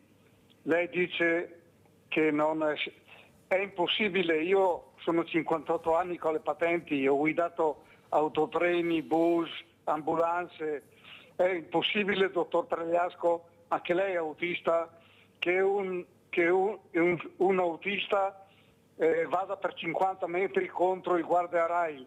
È impossibile uno sano, sveglio. Lì era svenuto, qualcosa è successo. Bus nuovo, freni funzionavano. Da quello è impossibile, dottor Pregliasco, mi scusi, non voglio aver ragione. Io ho sbandato in 58 anni di patenti, ho fatto 60-70 volte il giro del mondo. Anche in bicicletta vado oggi alle 4, ma uno che sbanda frena, si sposta un po' a sinistra, è impossibile, non è scoppiata la gomma. Perdonatemi Mirella, perdonami. No, ma Luciano, non è questione di perdonarti, è che non si può ipotizzare che sia stato il Covid, perché questo è quello che vuoi dire, inutile girarci attorno. La domanda è che, ma per me può essere stato il Covid, questa è la domanda che vuole fare Luciano, senza pensare che stiamo parlando di un mezzo elettrico di nuova generazione che non si sa ancora se sono proprio così sicuri al 100% e cosa è successo. Professore, cosa vuole dire qualcosa? Allora, che questa persona, poveretto, abbia avuto un male improvviso, una problematica cardiaca, neurologica, cerebrale, è presumibilmente certo, anzi mi pare che l'autopsia lo stia evidenziando e si vedrà dalle carte quello che è stato, ma tirare in ballo il vaccino mi sembra veramente una cosa assurda come causa di questa morte improvvisa. Abbiamo chiarito, perché è giusto chiarire anche queste telefonate, perché il dubbio non deve rimanere, poi ognuno fa le proprie riflessioni, per carità, però abbiamo oggi un addetto ai lavori che non è proprio l'ultimo della classe, anzi che ci ha onorato della sua presenza, che ha spiegato a livello scientifico veramente cosa sono i vaccini. Poi ognuno, se volete farvi le ricette dei fruttivendoli, dei macellai, dei panettieri, ognuno è libero di fare quello che vuole. Come ha detto il dottore, siamo in democrazia, il professor Pregliasco, e perciò decidete voi, però quando state male allora vediamo dove andate e che farmaci prendete.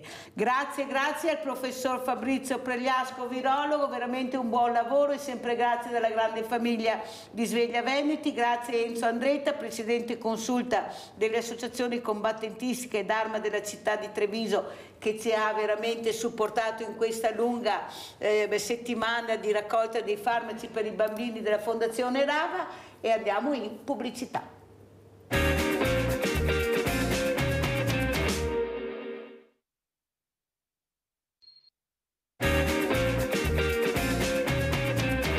Altri due grandissimi ospiti, due eccellenze. Abbiamo il professor Giampiero Dalla Zuanna, docente di demografia all'Università di Padova.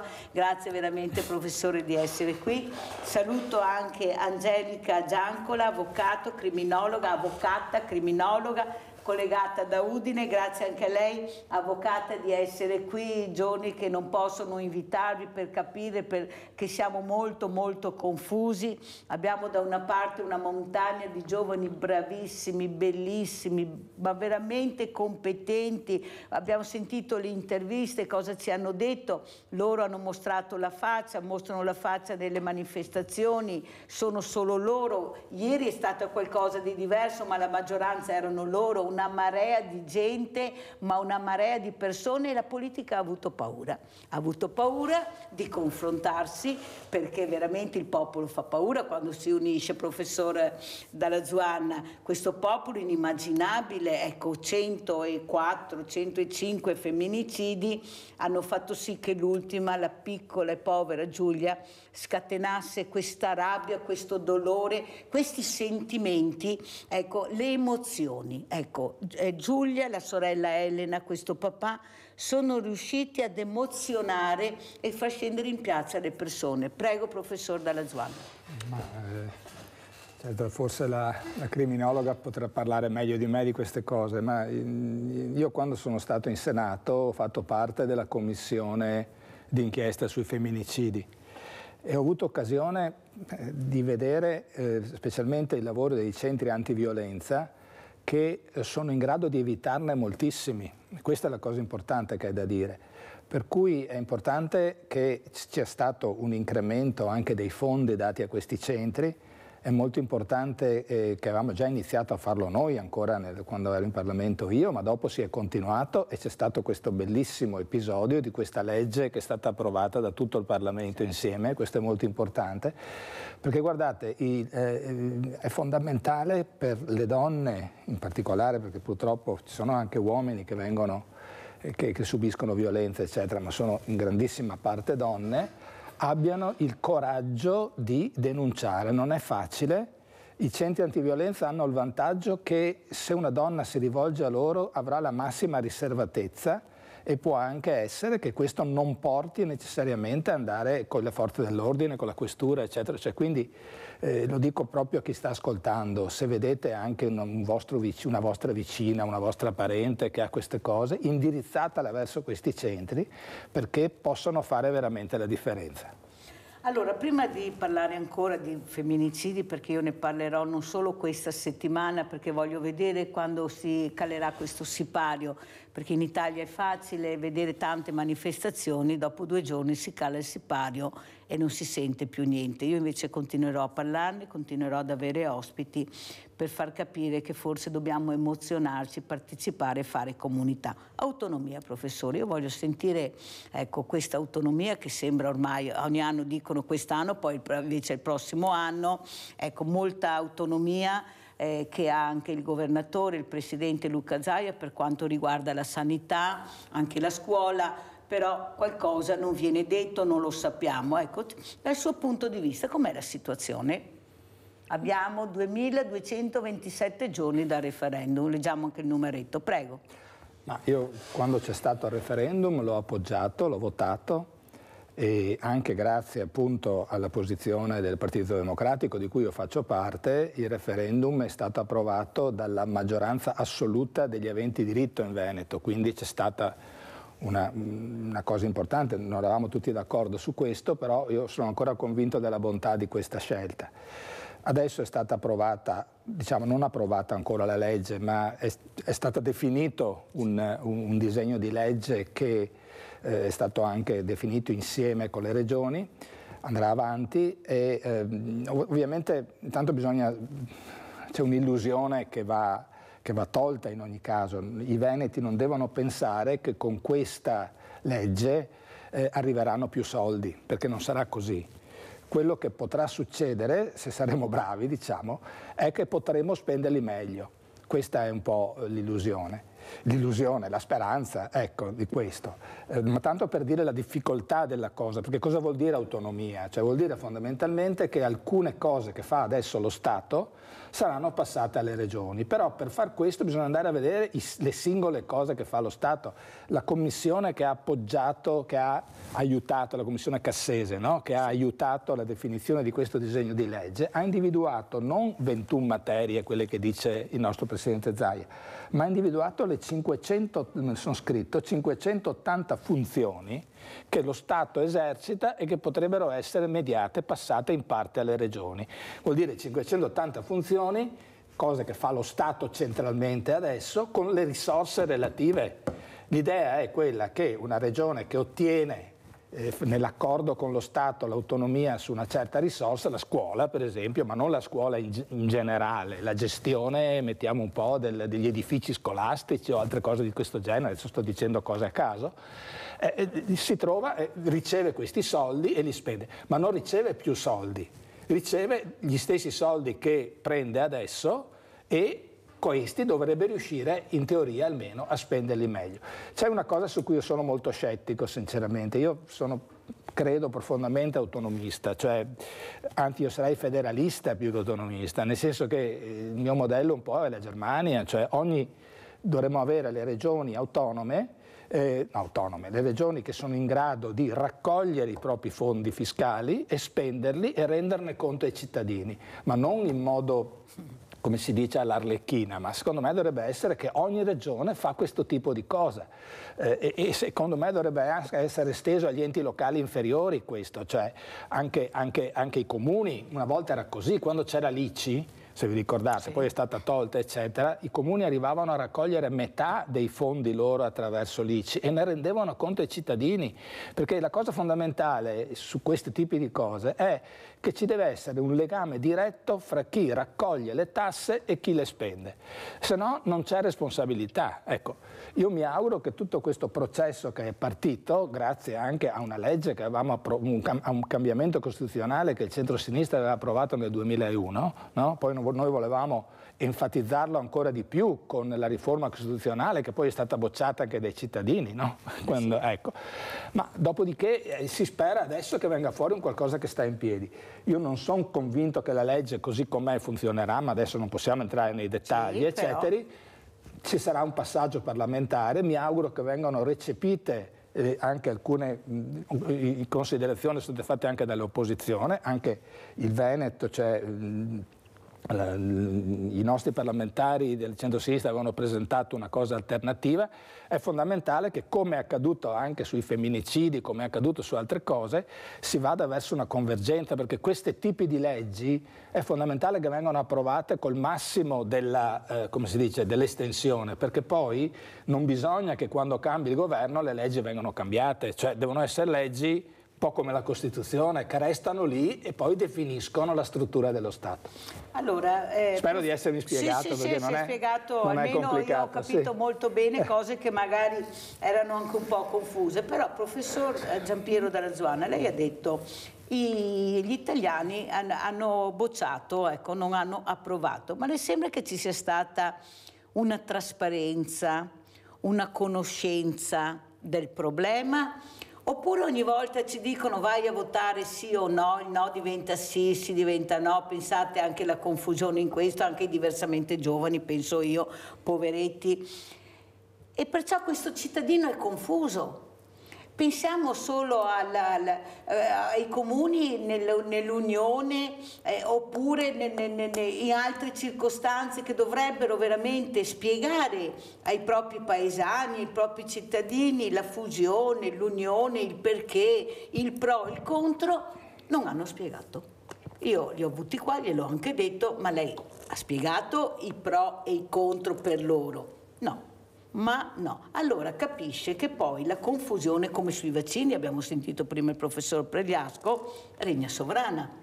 Ognuno si fa, ho sentito quello, ho sentito l'altro, mio figlio, l'amico. Invece su temi così delicati loro non possono farci un referendum sulle trivelle che non sappiamo neanche cosa sono, professor Dalla Zuanna, e sul fine vita non ci fanno votare. Capisce che il buon senso dovrebbe, cosa vi interessa di più? Come dice lei, con questi soldi, quando sono tantissimi, ad esempio adesso si parla del ponte di Messina e Salvini ha detto gli italiani vogliono, come gli italiani vogliono il ponte? Come gli italiani vogliono il ponte? Capisce che la confusione poi regna sovrana. Ecco, il politico prima di parlare, di decidere, che poi sono soldi che paghiamo noi, attenzione, non sono soldi loro, sono soldi che, siccome lo Stato siamo noi, paghiamo noi. Perché non c'è questa trasparenza, questa informazione?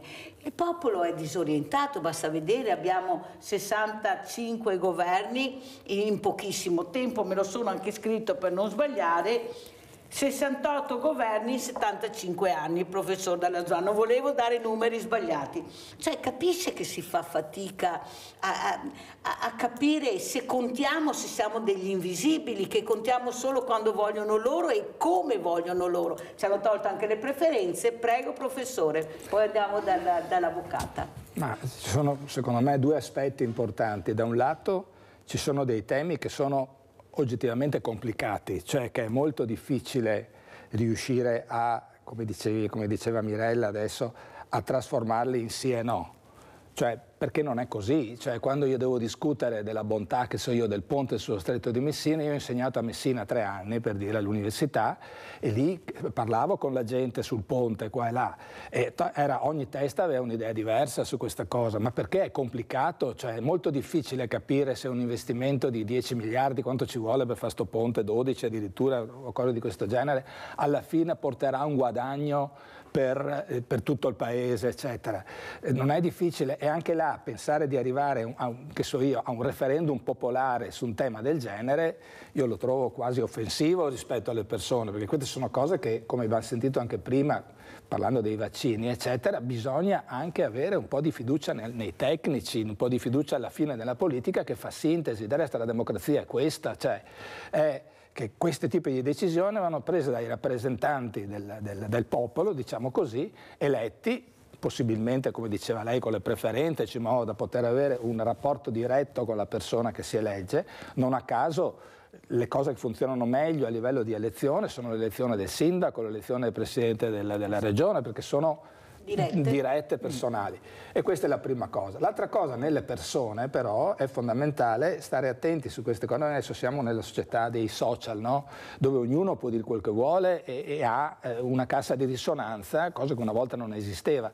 È molto importante su queste cose capire che serve una grossa, bisogna informarsi prima, cioè se si vuole intervenire su alcuni temi in modo serio, eccetera, è veramente importante riuscire a approfondire e a fidarsi anche delle persone che magari, sentendo le diverse campane naturalmente, eccetera, ma alla fine, del resto guardate che se voi andate da un dentista, nessuno ha in mente di mettere in dubbio quello che ti dice lui sul dente qua e là, no? Cioè, mentre su altri temi invece ognuno di noi pensa di poter dire la sua.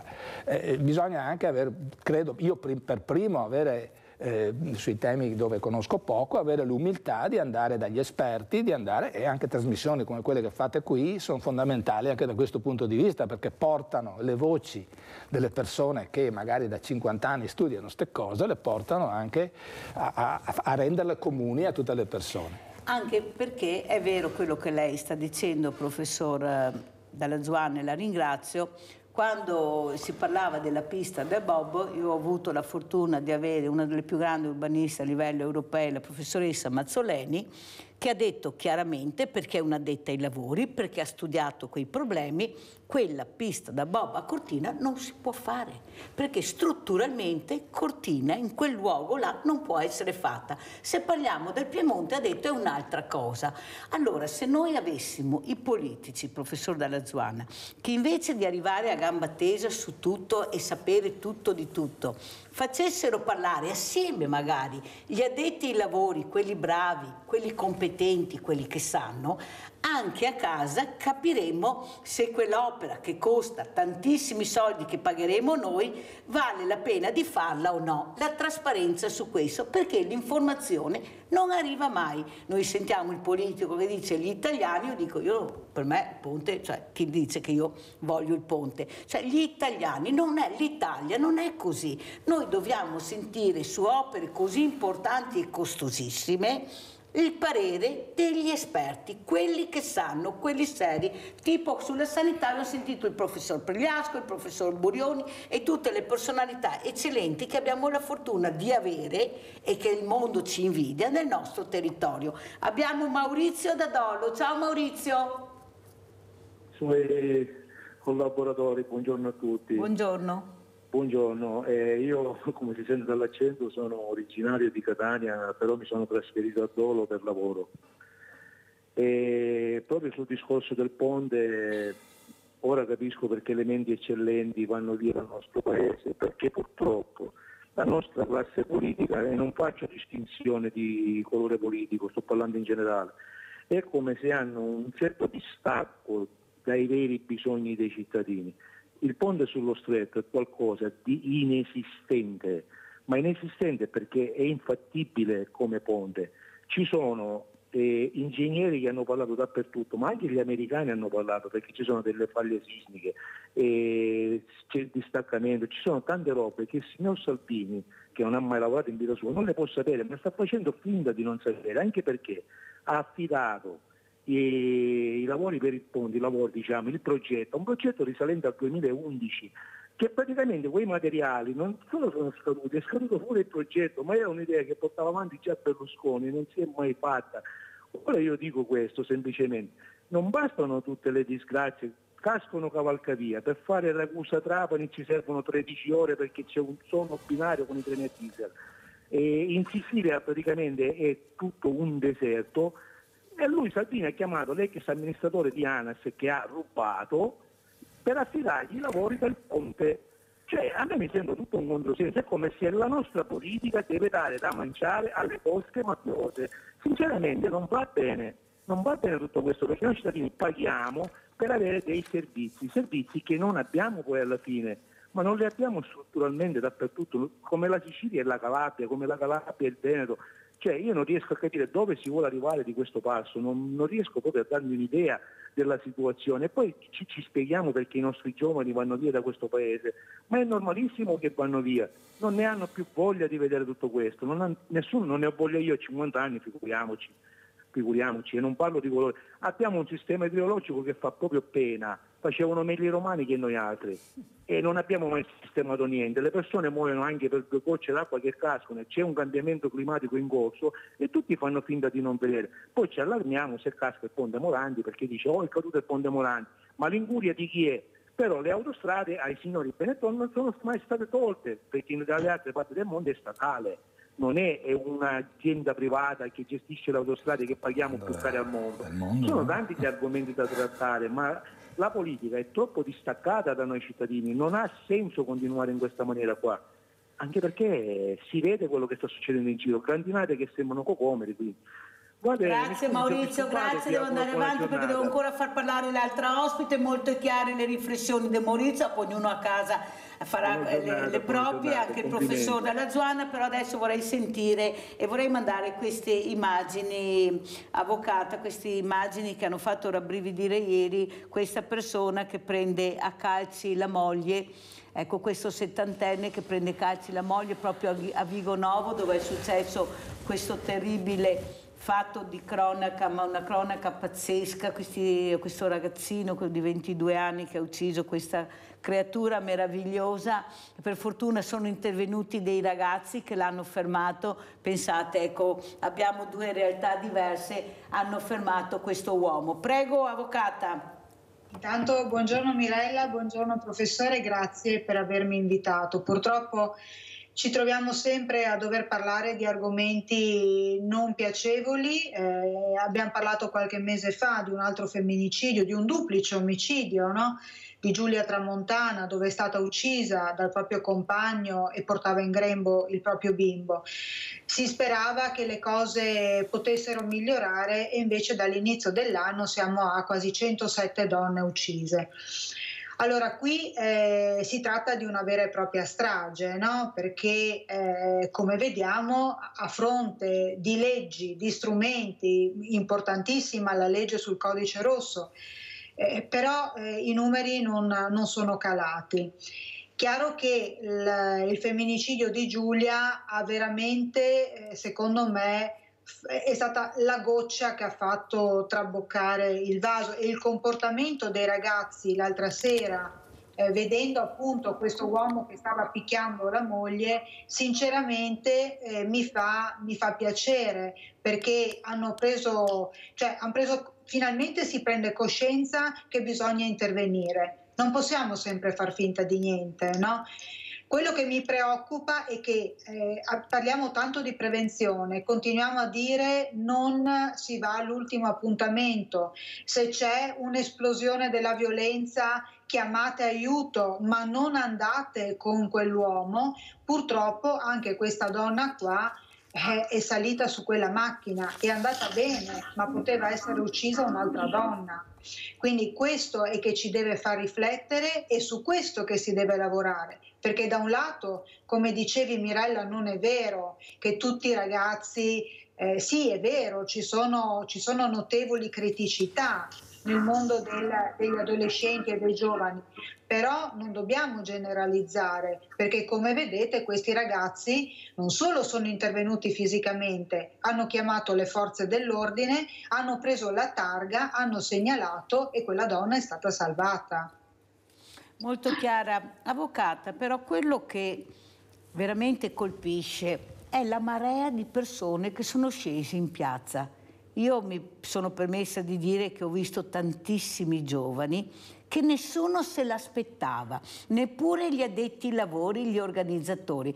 Cosa è successo secondo lei? Cosa è stato che ha fatto emozionare, perché tu hai vissuto, anche se negativo, un'emozione che ha fatto sì di dire basta, adesso anch'io voglio scendere in piazza, voglio dire a Giulia che ci sono, che non è sola, quella solitudine invece che l'ha accompagnata in questo percorso, perché lei aveva raccontato alle amiche quello che stava succedendo.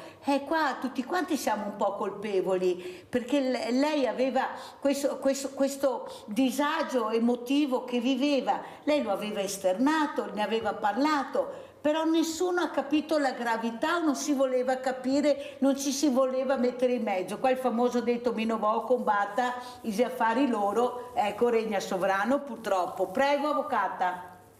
Ma allora, sicuramente siamo di fronte a due ragazzi molto giovani, no? 22 anni, due ragazzi come tanti, di due buone famiglie. Giulia che è stata, nonostante la perdita della mamma e quindi un periodo per tutta la famiglia estremamente impegnativo, è riuscita a portare a termine gli studi, cioè una vita che è uguale a tanti altri. Tra l'altro, Mirella, devo dire questo, emerge sempre di più come questa violenza sia presente tra coppie di ragazzi molto giovani. E questo è preoccupante, quindi tutti quei giovani che sono scesi in piazza, quanti di loro stanno vivendo delle situazioni probabilmente analoghe, se non loro, qualcuno che è vicino a loro, no?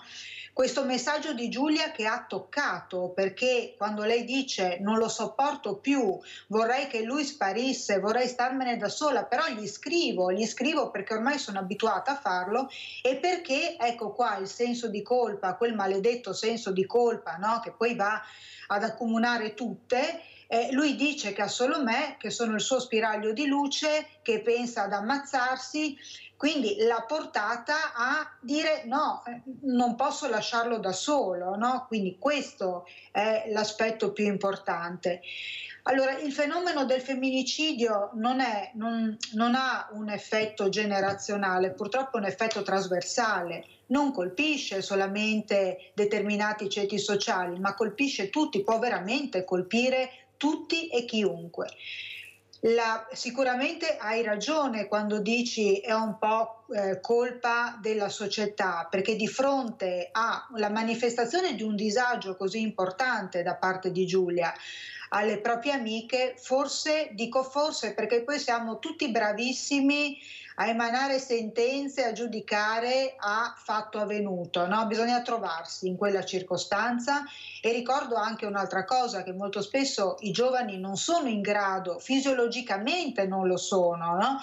Di gestire certe situazioni, quindi è importante insegnare loro che da soli non ce la possono fare. Quindi che cosa fare? Chiedere aiuto delle persone adulte, a chi realmente possa aiutare quella persona a gestire una situazione dalla quale da sola non ne può uscire, come Giulia e tante altre. Ma anche perché sentiamo anche la lontananza, ecco, della comunità, questa comunità che sente queste grida di aiuto, ma che chiama le forze dell'ordine, ma non si mette la faccia, non va a verificare cosa sta succedendo. Ecco la paura che regna sovrana e non c'è niente da fare, è così. Sono fatti che non mi riguardano, però faccio il mio dovere, chiamo le forze dell'ordine, anche se sappiamo benissimo che con le pattuglie che ci sono in giro è difficile che arrivino, se non un caso fortuito, subito e presto per aiutare. Però dobbiamo porci anche questo tema, ecco, l'investire, ecco, anche sulla sicurezza è importantissimo. Ieri ho avuto il questore di Treviso, quelli sono i numeri che abbiamo, non c'è niente da fare. I numeri, professor Dalla Zuanna, lei mi dirà, mi ha invitato la Mirella con una criminologa, perché noi abbiamo bisogno di numeri, sapere cos'è la demografia, i giovani, gli anziani. Prego, professore. Allora, noi ci troviamo ora in una situazione un po' problematica da un punto di vista dei numeri della demografia. Perché? Perché ci troviamo ad avere un'organizzazione dello Stato che è basata su raccolta di tasse e sistema di welfare. Cioè, diciamo che l'Europa in generale, pensate un po', ha metà del welfare dato nel mondo. Cos'è sto welfare? Sono le pensioni, la sanità e l'istruzione di fondo, sono le 3 grandi voci di spesa. Allora, naturalmente queste cose riusciamo a mantenerle a un certo livello, sempre inferiore di quello che servirebbe, però insomma tutto sommato ci permette di vivere in modo decente, e questo perché c'è una quota importante di persone che lavora e che paga le tasse, e che quindi permette poi di riversare questi soldi, no, in pensioni, sanità, istruzione, eccetera, forze dell'ordine, tutto quello che fa lo Stato. Allora, per fare questo però c'è bisogno di un numero di persone che lavora sufficiente. Quello che sta succedendo adesso è che i figli del baby boom, cioè nati negli anni 50 e 60, stanno andando verso la pensione, ok? Mentre le nuove generazioni che arrivano sono molte di meno. Per cui sarà sempre più fatica nei prossimi 20 anni avere un numero di lavoratori sufficiente per poter pagare tutto questo stato sociale che serve per far vivere bene gli anziani e i bambini. Allora, qual è la soluzione a questa cosa? Le soluzioni sono di 2 tipi. È fondamentale evitare che i nostri ragazzi vadano via dall'Italia, perché purtroppo c'è un forte flusso di uscita dall'Italia, ne avete parlato anche voi, credo, no? Qualche volta in trasmissione. Anche se ho avuto un assessore regionale eccetera, che ha detto che non è vero. Vado a vedere i numeri e vede che invece in realtà è vero, anzi verranno presentati all'inizio di dicembre dei dati nuovi raccolti dalla banca, come l'ho fatto io sto studio, dalla BCC di Pordenone, eccetera, che mostrano che la provincia di Treviso ha avuto un peggioramento importante in quest'anno da questo punto di vista. Mentre in realtà, e l'altra cosa è, abbiamo ovviamente necessità di avere nuovi ingressi di persone che arrivano dall'estero e da altre regioni verso il Veneto, se no non ce la possiamo fare proprio fisicamente, cioè non ci sono i numeri e lo vedete, no? La difficoltà di trovare infermieri, la difficoltà di trovare le badanti, la difficoltà di trovare le persone che fanno certi lavori che gli italiani cercano legittimamente di non fare, in particolare quelli che hanno studiato, eccetera. Quindi è necessità di avere politiche migratorie sia per evitare l'uscita, sia per fare arrivare qua in Italia gente che si integra, gente che poi a sua volta ha figli, gente che poi, ecco, l'altro giorno sono andato a parlare di queste cose a Conegliano, dove abbiamo il 17% delle persone straniere. Io ho dovuto dire, guardate che sono tante, ma non sono sufficienti per il futuro della popolazione di Conegliano, se no ci troveremo con troppa gente di età anziana rispetto alle persone di età lavorativa. Questo è quello che dicono i demografi guardando i numeri. Poi si può fare tutti i discorsi che si vogliono sul come, sul perché, tutto questo, però dobbiamo partire dai numeri, come dicevi tu. Professor Dalla Zuanna, ma perché non si riesce a capire l'importanza della persona e invece si guarda il diverso? È un diverso, è uno che arriva col barcone, non sa fare niente, non posso impiegarlo, 18 mesi per avere questo permesso, rinchiusi, voi non so se vi rendete conto, andate a vedere come vivono, senza pensare invece che può essere una forza lavoro importante. Per carità, non sapranno lavorare con i mezzi che abbiamo noi, ma io che sono andata a parlare con queste persone non è vero che non sanno fare niente, sanno fare i falegnami, sanno fare gli agricoltori, sanno fare delle cose importanti che noi non abbiamo più, i nostri che vogliono farle, perché non si impiegano e si vede sempre come una persona, uno spacciatore, un delinquente, un diverso, una persona che non vuole integrarsi. No, certo, se noi non diamo a questi ragazzi una possibilità di lavorare quasi subito dopo che sono arrivati in Italia, anche prima di ottenere il permesso, eccetera, questi cosa fanno? Siccome sono venuti qua Guarda che questi fanno anche vaglia al loro paese di 20 euro, di 30 euro, perché con 30 euro la loro famiglia campa in quel paese. Allora, se noi gli diamo la possibilità di lavorare, allora le cose si avviano verso la strada giusta. Poi naturalmente bisogna anche dargli la possibilità di imparare l'italiano, tutte queste cose qua.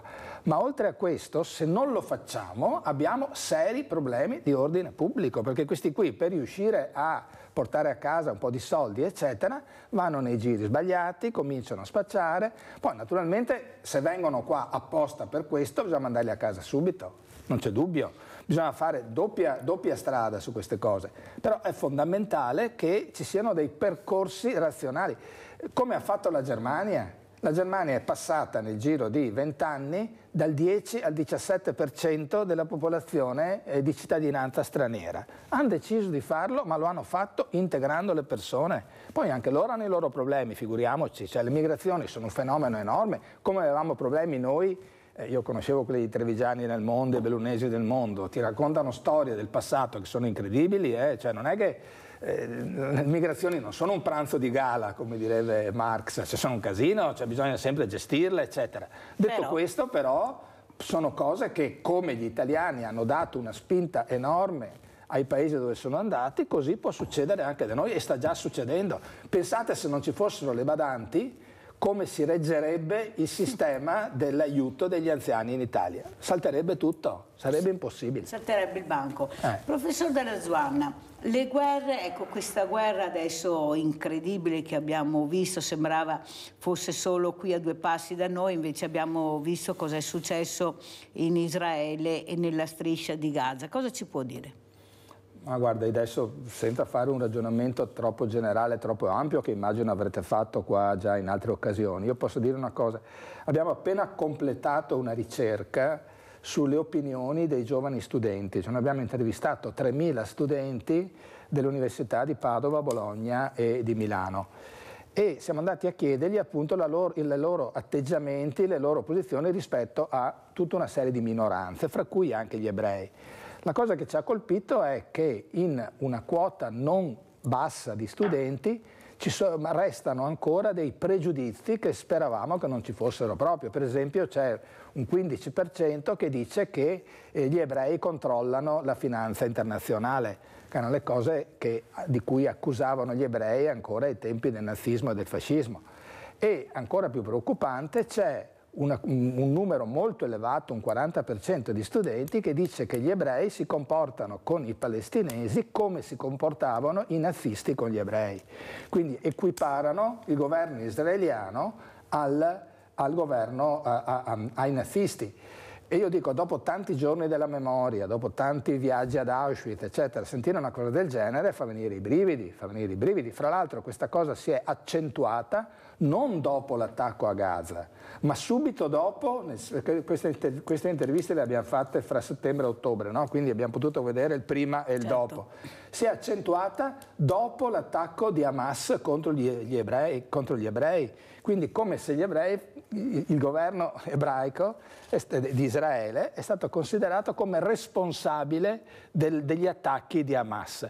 Per cui insomma questo pregiudizio anti-ebraico, che ripeto non è maggioritario per fortuna, ma che c'è e vediamo più forte in alcune categorie, in alcune cose, la cosa positiva su questo è che questi pregiudizi sono inferiori ai ragazzi più istruiti, cioè l'istruzione conta, più colto è il ragazzo, meno pregiudizi ha.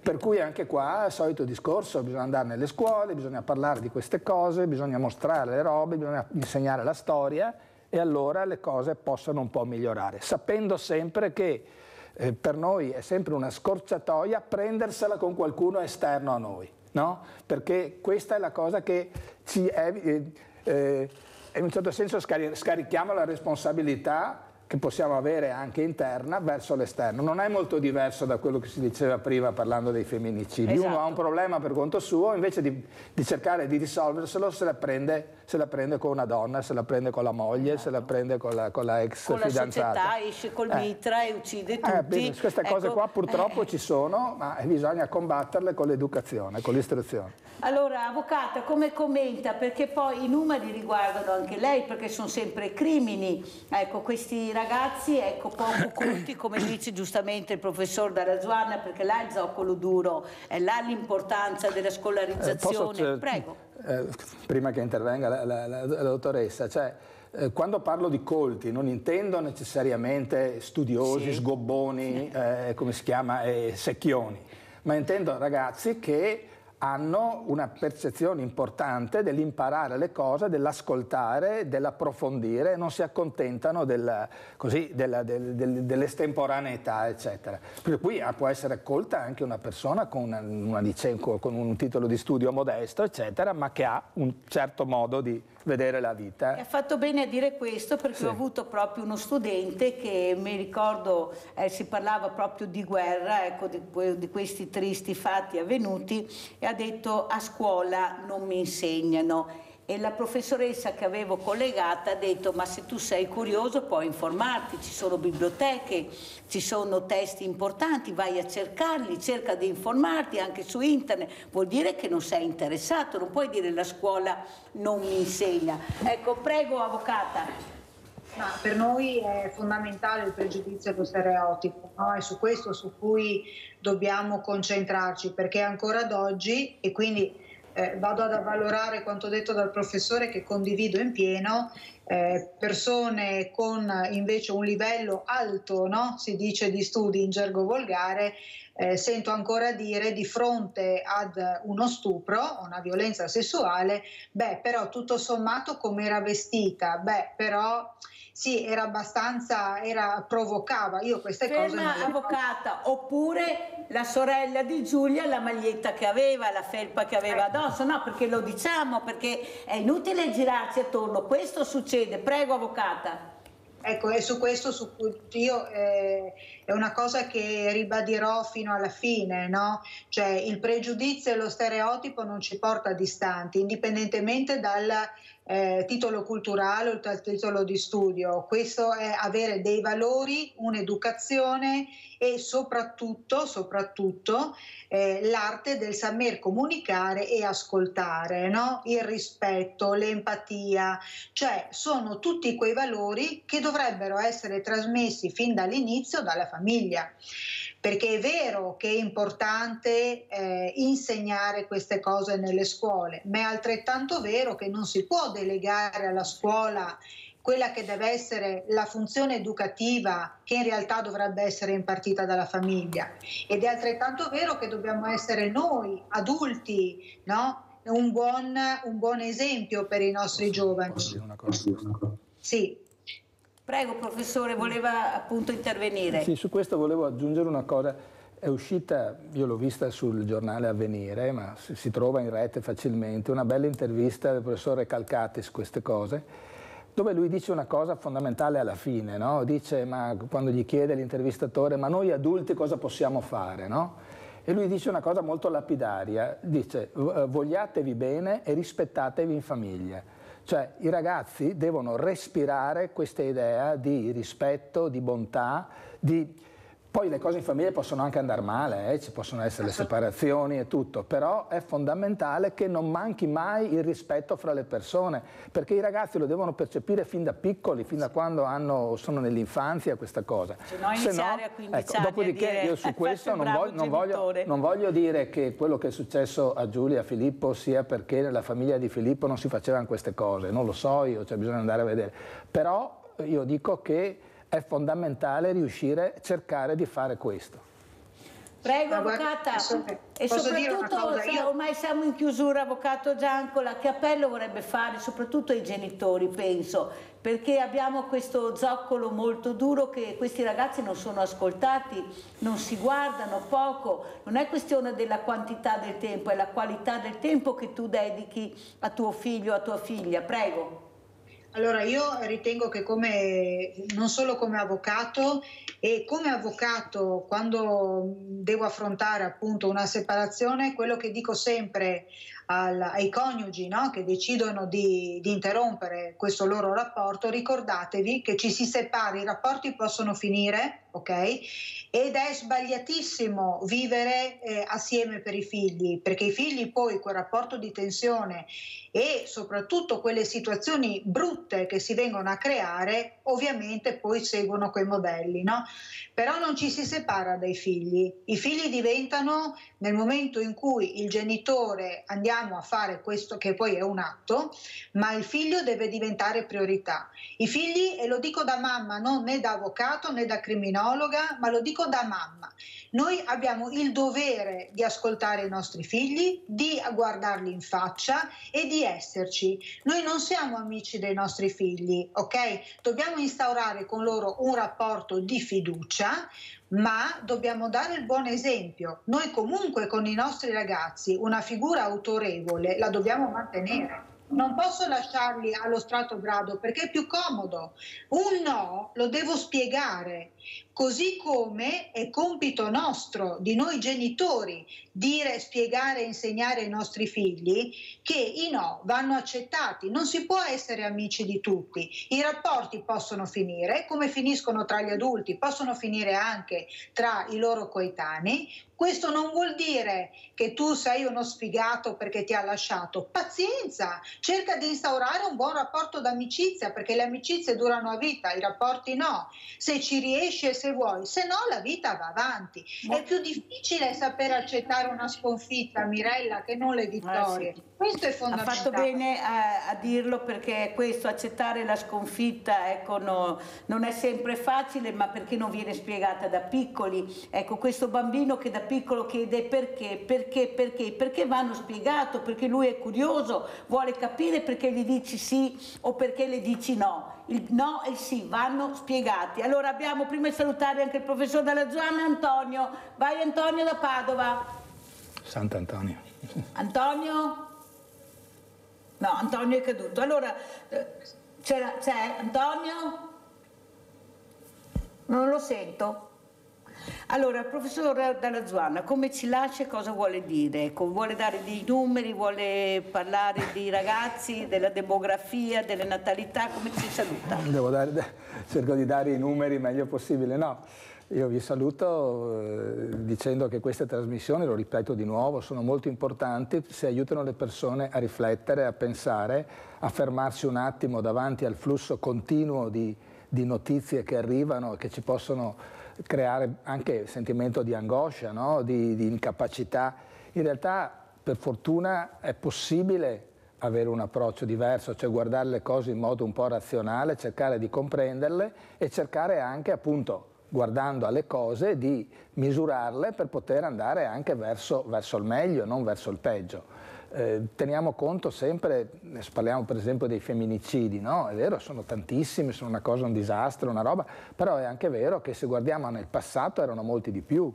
Ed erano anche molti più omicidi passionali, c'erano tante cose del passato. I numeri sono quelli che sta dicendo lei? Sì, sono adesso siamo messi meglio rispetto a, che so io, 50 anni fa, 60 anni fa, da questo punto di vista. Sa che non lo dice nessuno questo? Non solo, ma l'Italia è uno dei paesi che ha il più basso tasso di femminicidi d'Europa. In Germania ne hanno il 50% più di noi, visto il legame con non è che dobbiamo la quantità della... però... Ma no, anche una morta sola è una tragedia. Però il fatto di vedere questo, e quindi i numeri vanno sempre visti, naturalmente poi vanno interpretati nel modo corretto, vanno spiegati. Molto spesso noi siamo colpevoli, noi come statistici e demografi, perché non ci mettiamo a cercare anche alle persone di farle capire le cose, ma è perché i numeri non è che parlano da soli. Poi dovete sempre ricordarvi, e qua chiudo, che qualsiasi dato torturato al dovere gli fai dire quello che vuoi. Quindi siate sempre molto scettici quando ascoltate, però alla fine fatevi un'idea e andate avanti con questa. Sì, perché con i numeri sbagliati che ci danno noi diamo veramente i numeri, invece abbiamo bisogno di avere delle persone che ce li spiegano bene questi numeri, che sono anche chiari, come ha spiegato bene il professor Giampiero Dalla Zuanna, docente di demografia all'Università di Padova. Grazie professor Dalla Zuanna, grazie a Angelica Giancola, avvocato criminologa, grazie, la inviterò ancora avvocato, ne parleremo ancora perché non finirà qua. Grazie, pubblicità. Grazie a voi.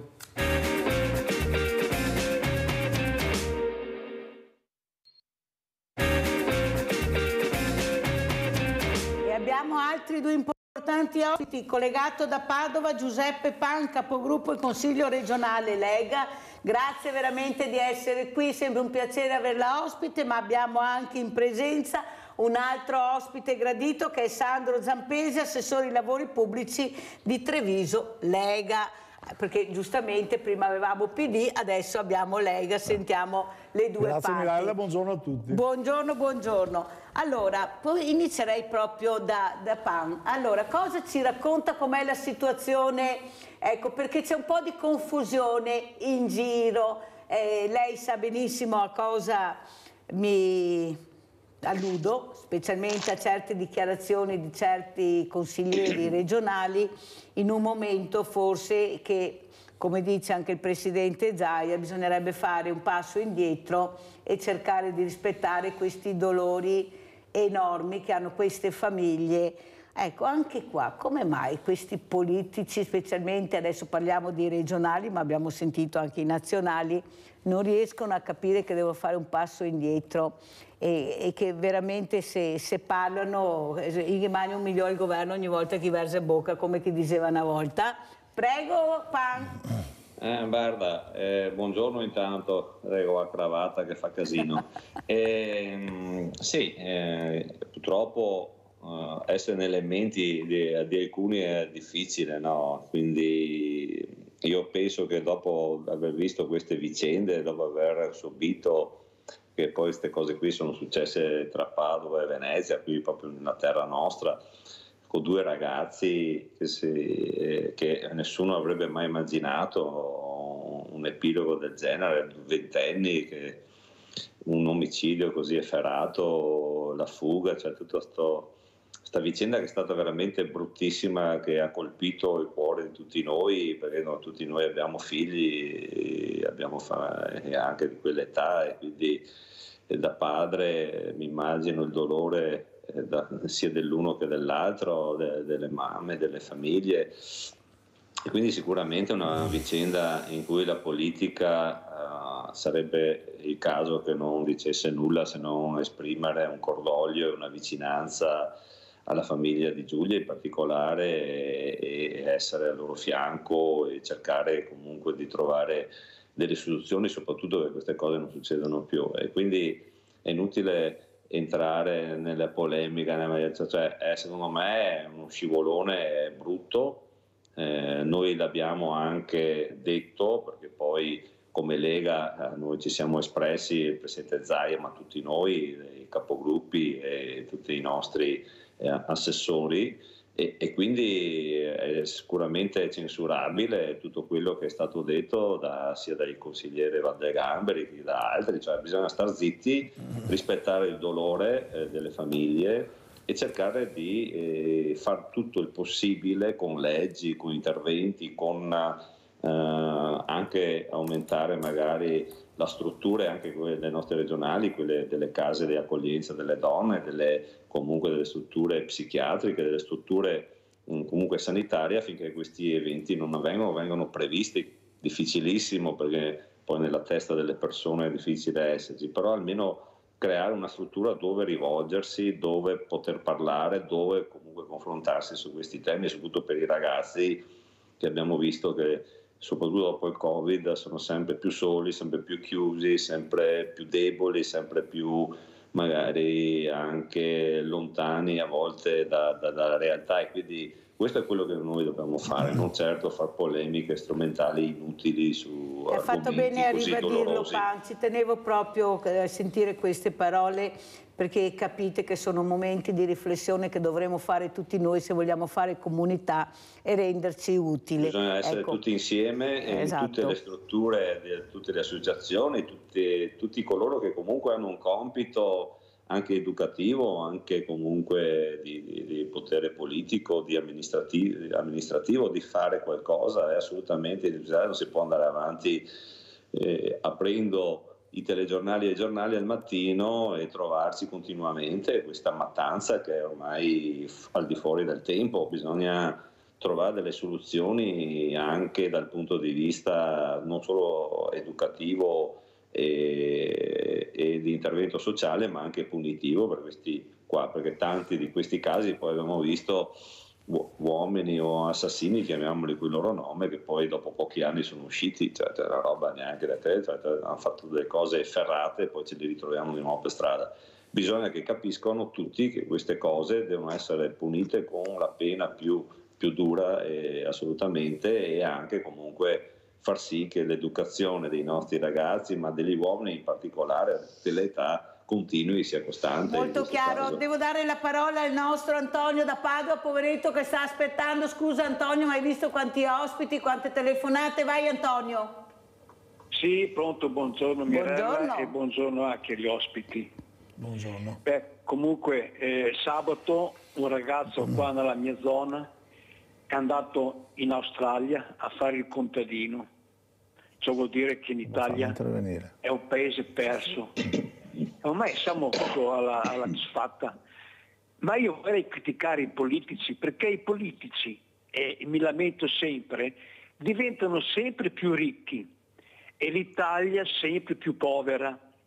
Adesso non ho capito, ma il problema è quando si va a fare la spesa, perché se mi porto a casa 15.000 euro al mese me ne frego se la roba aumenta, ma se porto a casa 700-800 euro le cose sono preoccupanti e diciamo e anche gli stipendi sono preoccupanti, che comunque gli stipendi sono calati perché l'inflazione aumenta e purtroppo gli stipendi sono calati.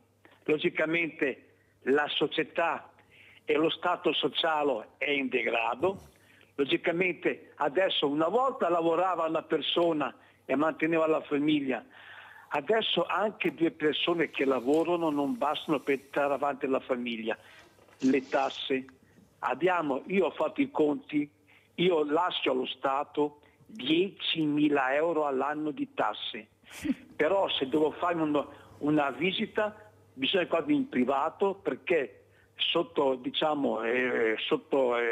all'USL mi devo aspettare un anno per avere una visita.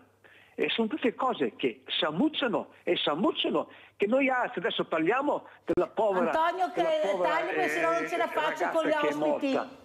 Comunque sei stato chiaro come sempre, ti ringrazio Antonio della telefonata. Ciao Mirella, ciao, grazie caro Antonio delle telefonate che hai fatto. Allora andiamo dal Sandro Zampesi, assessore ai lavori pubblici di Treviso Lega.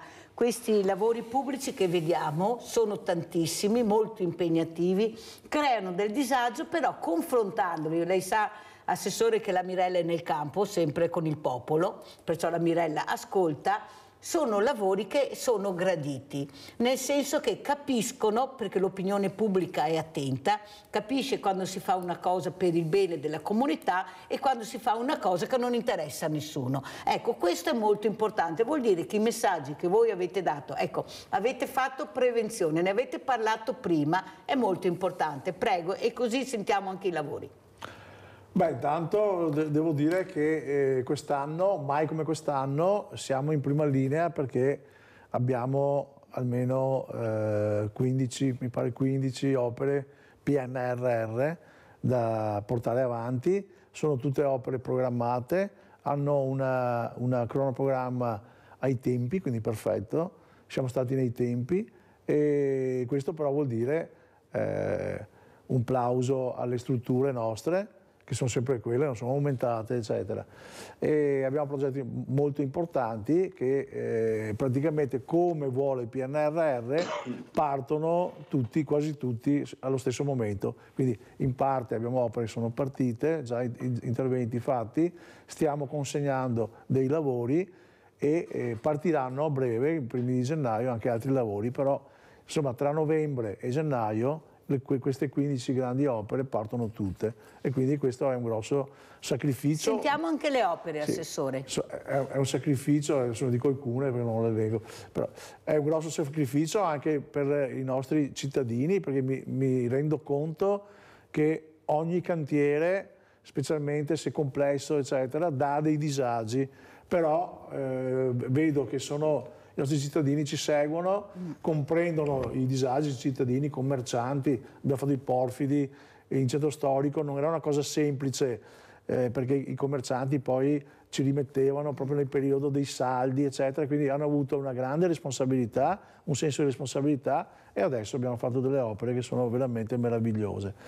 Questi interventi, parto del primo, che è il più grande intervento sulle mura di Treviso. Le mura, già Giancarlo Gentilini fu il primo a riprendere, dopo anni e anni di incuria, l'amore e la volontà di recuperare le nostre mura cinquecentesche, che sono mura anche di un certo valore, perché ricordo sono tra le rare mura progettate da uno dei più grandi ingegneri e architetti del Cinquecento, che era frate Giovanni Giocondo da Verona, che non era solamente un ingegnere militare, ma soprattutto, e qui è la bontà della fortezza di Treviso, che non è mai stata espugnata dagli imperiali durante la Lega di Cambrai, era un grandissimo ingegnere idraulico, era il più grande ingegnere idraulico che potesse avere l'Europa in quel momento, e il sistema delle chiuse attorno alle mura di Treviso e il guasto e le pendenze ricavate attorno alla città fecero in modo che all'avvicinarsi dell'esercito imperiale le cataratte si chiudessero e dai fiumi che non mancano certo a Treviso, quindi Botteniga, Sile e le polle di Risorgiva che c'erano intorno sulle fosse capitali, sgorgasse e tracimasse quell'acqua che avrebbe reso così Treviso un'isola inespugnabile. Molti fiumi, pochi parcheggi. Assessore, dobbiamo accelerare perché siamo poco. Sulle mura 9 milioni di euro, abbiamo le caserme Salsa, quindi la metà che ci è stata data dal demanio, in cui abbiamo fatto un primo intervento del bosco urbano, cioè la sistemazione dell'area esterna con la riscopertura del canale e accessi e parcheggi.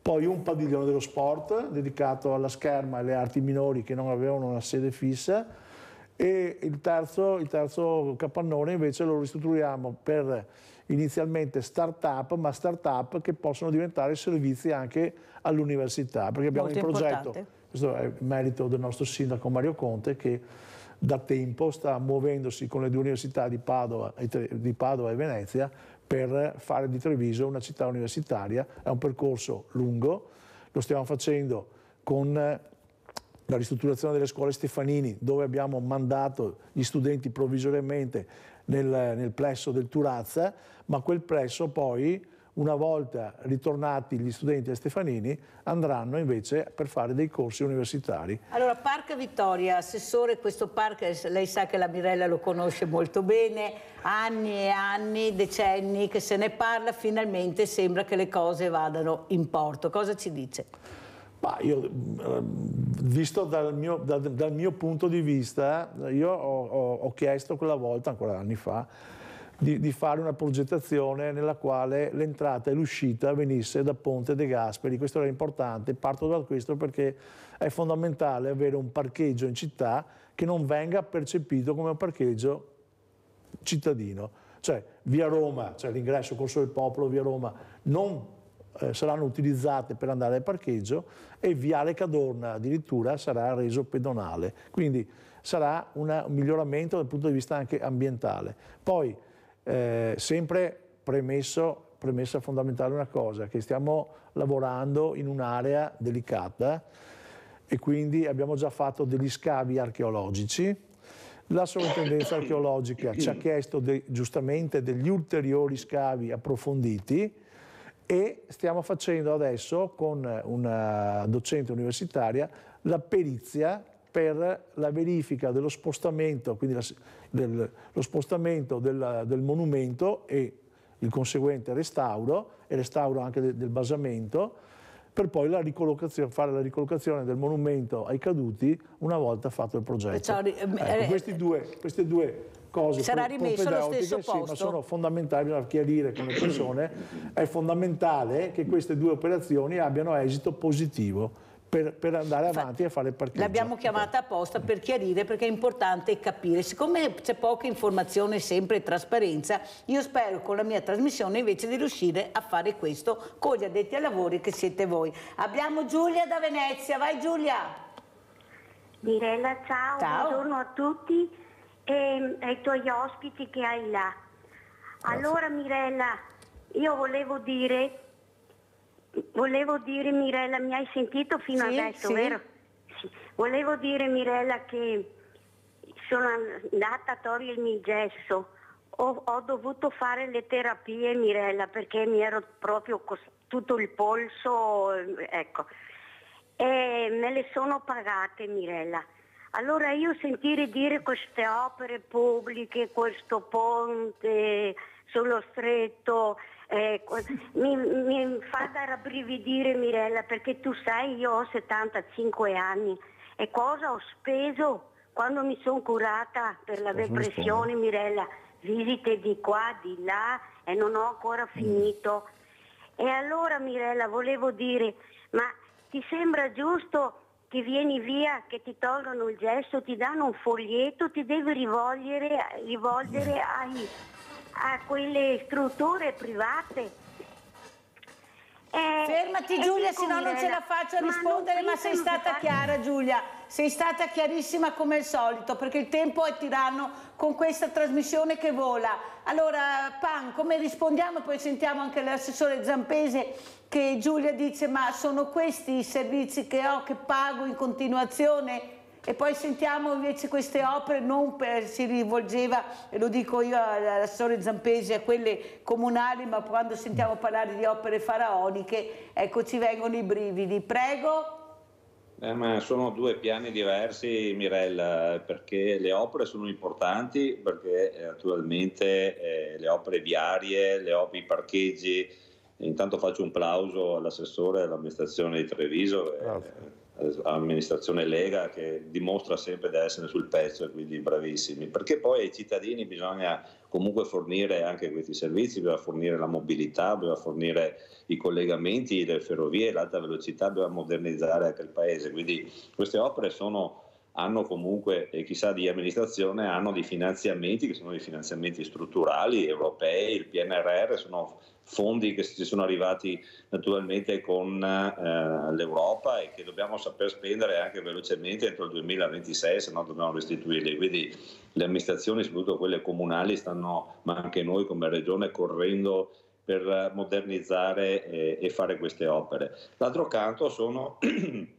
servizi sanitari che hanno comunque, oltre alle opere strutturali per fare ospedali, per comprare macchinari, per comunque implementare la sanità anche dal punto di vista strutturale, ci sono poi tutti i servizi e sappiamo bene quali difficoltà ci sono in questo momento anche nel reperire personale. Mi sembra strano, e lo dico alla signora che può farmi avere comunque chi gli ha scritto questo foglietto, perché una volta che una persona comunque all'interno della nostra ULSS è stata operata e ha avuto questo tipo di incidenti, tutte le ULSS sono fornite comunque del servizio di fisioterapia. Mi sembra strano, a meno che non sia quell'ospedale adesso di Venezia convenzionato con una struttura privata, per cui noi tra l'altro forniamo anche a queste strutture convenzionate dei finanziamenti per fare quello che noi non riusciamo a fare, e quindi ci sia da pagare. Adesso mi faccia magari avere in via informale. Grazie, molto chiaro, perché giustamente i cittadini vogliono delle risposte. Assessore, come interviene? Devo correre a Pan perché sennò non ce la faccio, Assessore. Sì,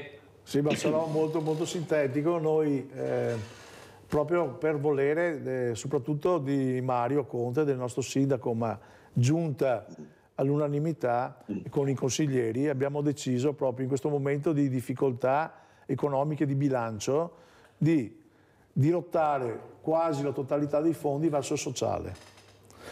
Abbiamo tagliato dei fondi anche al mio assessorato, ma io quasi non me ne accorgo perché devo portare avanti 15 opere PNRR e abbiamo lasciato integre le manutenzioni, quindi porfidi, asfalti, barriere architettoniche e quant'altro. E fra poco avremo anche l'esternalizzazione del servizio di illuminazione. E quindi a maggior ragione siamo contenti di aver dato alla finalità sociale queste risorse proprio in un momento di ristrettezze di bilancio. Invece di lamentarci, abbiamo fatto secondo me un'opera positiva. Sta rispondendo anche alla Nadia allora con la storia dell'illuminazione, Assessore? Sì, sto facendo una risposta multipla, certo, perché noi abbiamo una rete una rete di illuminazione che in molti punti, soprattutto nel secondo circondario di Treviso, è messa abbastanza male. Sono ancora degli apparecchi vecchi in serie, antichi in serie, quindi non è che si brucia la singola lampadina, noi sostituiamo la lampadina, poi c'è un salto di corrente eccetera, si brucia di nuovo, ma non è colpa della lampadina. Quindi e concludo, con questa nuova gestione, col project financing che si adotterà, andrà proprio a partire la gestione tra fine gennaio e i primi di febbraio, con una grande multinazionale e con un'impresa locale, Eurogroup, A2A, l'impresa nazionale, l'impresa multinazionale, poi Eurogroup è una grossa impresa della nostra zona che farà la parte operativa. Andremo, oltre a rimodernare le linee esistenti con i LED, quindi a potenziare la qualità dell'illuminazione, andremo anche a sostituire molte parti di quegli Nadia, impianti stanno arrivando, Nadia, stanno arrivando, Nadia attenta, perché Nadia è sempre attenta, ecco, perciò Nadia un po' alla volta arriveranno, è Natale, abbi fiducia. Assessore Pan, sanità pubblica, sanità privata, com'è la situazione? Prego. Prima di questo mi volevo rispondere, se mi permetti, a quel signore che diceva che ha il figlio che va in Australia a fare l'agricoltore, no? Attenzione, perché da noi forse se trova da lavorare in agricoltura dove vuole non c'è nessun problema, eccetera, ma non è vero. Attenzione a quello che succede, perché io ho conosciuto tanti ragazzi che sono andati su i pomi in Australia e si tornano in Rio, purtroppo anche con anche altri problemi. E lì, per carità, sarà bello andare in Australia, sarà bello vedere l'ambiente, lì ti fanno dormire in roulotte, te devi pagarti anche l'affitto della roulotte, ti pagano a ore molto meno che qua, e attenzione che te vieni in casa subito o dopo poco tempo chiedendo ai genitori di pagarti il biglietto aereo, perché è già successo questa cosa qui.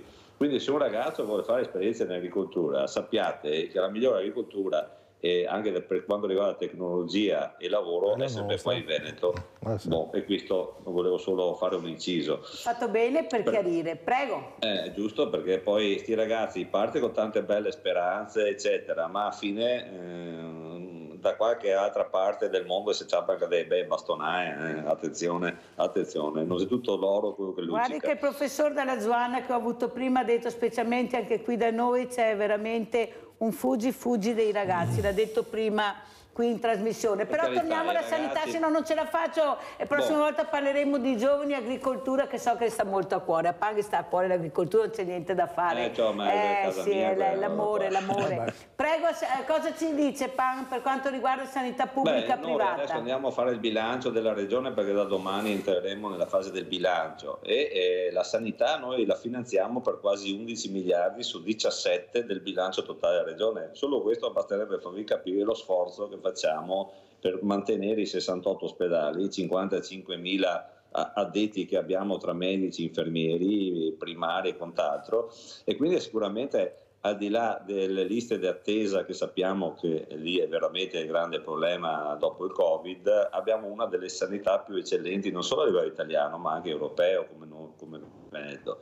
È chiaro che su alcune prestazioni, ma lo sappiamo che noi, io faccio parte ripeto della 5ª Commissione Sanità, abbiamo dei problemi, abbiamo i problemi di personale, abbiamo i problemi di infermieri che non ci sono, di medici che non troviamo, ma soprattutto non riusciamo a stare dietro a tutte le prenotazioni che vengono dai cittadini. Dopo il Covid abbiamo avuto 86.000 in galleggiamento, si dice, prestazioni che non sono state fatte appunto per i motivi del Covid. Siamo arrivati adesso ad abbatterne il 50%, però sono ancora tante, ed è chiaro che alcune prestazioni che non possono essere fatte nei nostri ospedali vanno a essere fatte in strutture convenzionate, che sono privati. Convenzionati significa hanno una convenzione con la regione, cui noi paghiamo una parte del ticket che questa prestazione prevede, quindi i cittadini che vanno lì pagano l'altra nostra parte del ticket, noi già contribuiamo. E quello che succede anche negli ospedali, perché anche negli ospedali si paga comunque il ticket per alcune prestazioni. Pagarli negli ospedali e pagarli nella sanità convenzionata non dico che è lo stesso, ma manca poco. Molto importante. Adesso stazione ferroviaria, ecco, questa importante, ecco, un obiettivo centrato perché è fondamentale in una città, ecco, questo mezzo che veramente si può trasportare in breve tempo, salvo incidenti come in questi giorni che si ferma tutto, ecco, con qualcuno che magari si fa una stazione nuova, però l'importanza della stazione. Ecco, voi avete creduto anche in questo, Assessore, prego. Sì, beh, la stazione, intanto c'è un restyling della stazione, è un progetto opera RFI, noi abbiamo messo un contributo ovviamente, siamo stati una delle prime città in Italia ad avere questa restyling della stazione, che non vuol dire solo restyling dell'edificio, ma vuol dire anche un nuovo modo anche di mobilità legato anche non solo alla stazione, quindi all'accesso ai treni, ma anche alla nuova stazione delle autocorriere e degli autobus di MOM. Il cantiere è un cantiere diviso in 2 o 3 parti al centro di una grande viabilità, che è quella davanti alla stazione, quindi per forza di cose ha creato inizialmente qualche disagio. Prontamente siamo stati lì, non dico H24, ma quasi, proprio a risolvere queste problematiche. Mi pare che adesso a livello di viabilità ci sia una soluzione ottimale e cominceranno a breve i lavori proprio per il rifacimento delle 2 rampe di accesso pedonale da via Roma e dal centro dei giardinetti della stazione per i sottopassi pedonali per l'accesso alla stazione. Questo è il primo intervento, poi ci sarà l'intervento sulla Lavello Stazione e poi l'intervento sullo studentato, quindi faremo anche uno studentato. Che manca a Treviso, perciò è importante. Ma noi abbiamo anche come progetto, proprio in relazione anche a un protocollo d'intesa con le università, abbiamo una programmazione di ipotesi di ostello variegati in parti della città, un po' tipo alla Casa Massaccia, può essere all'ex ECA, vicino a Palazzo Moretti, dove c'è adesso il dormitorio notturno per le marginalità urbane, che stiamo facendo invece ex novo, sempre con fondi PNRR, vicino alla stazione dei vigili urbani, nel cosiddetto, tra virgolette, ex macello, il Foro Boario, sì, dove abbiamo già iniziato i lavori, siamo a buon punto con lo stralcio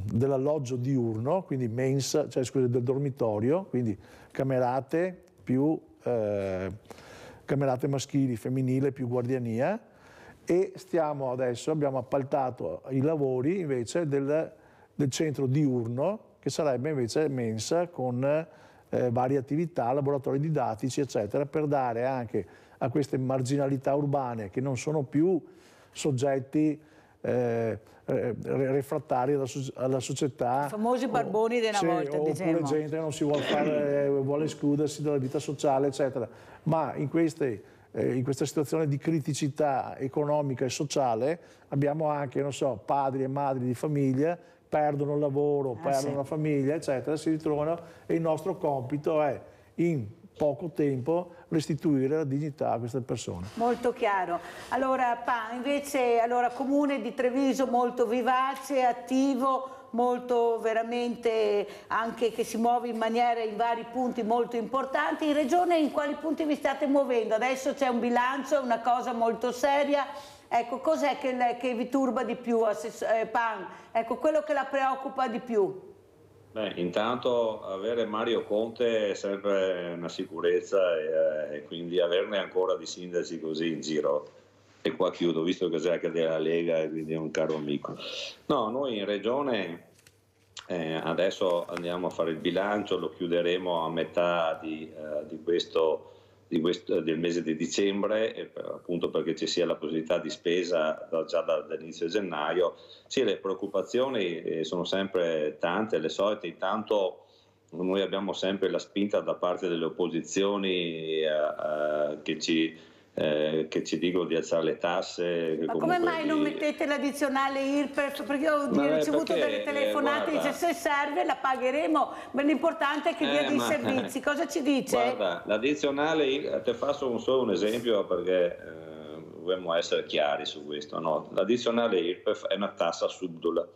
Cioè vuol dire se la metti colpisci tutti, colpisci dalle fasce più basse fino a quelli più ricchi naturalmente. L'idea era quella comunque di poter comunque fare e colpire le fasce sopra gli 80.000 euro di reddito, che qui per carità a questi magari qualcosa li porti via, ma magari ne risentono molto meno di quelli più diciamo quelli sotto i 20.000 e sotto i 30.000, gli scaglioni più bassi. Però l'idea di lasciare 1.200 milioni nelle tasche comunque dei veneti, in un momento comunque di inflazione, un momento di crisi, un momento in cui gli stipendi, e si diceva la signora prima, non bastano più e non si riesce neanche a fare la spesa, forse è meglio, perché con quei 1.200 milioni che comunque vanno ai cittadini e restano nelle loro tasche per comprarsi un par di braghe, per fare la spesa, per comprare quello che vogliono, muovono l'economia e quindi è un volano per quanto poco per far sì che i negozianti e tutti coloro che fanno magari che vendono, che fanno, hanno comunque un ritorno. Un minuto però Assessore, a Treviso invece è stata messa l'addizionale IRPEF e l'ha spiegato anche molto bene. Sono proprio in chiusura, prego Assessore, come commenta le parole di Pa, invece voi? No, le parole di Pa sono parole sagge e lo scaglionamento è una cosa dovuta. Noi abbiamo, poi ci sono bilanci diversi, situazioni diverse. Noi come Comune di Treviso, per garantire la qualità dei servizi e non comprimere i servizi, abbiamo fatto, dopo tanti tentativi di mantenerla invariata, abbiamo aumentato l'IRPEF escludendo una zona sociale fino a 16.000 euro. Allora un minuto Pan per salutarci, come commenta, come ci saluta, veloce.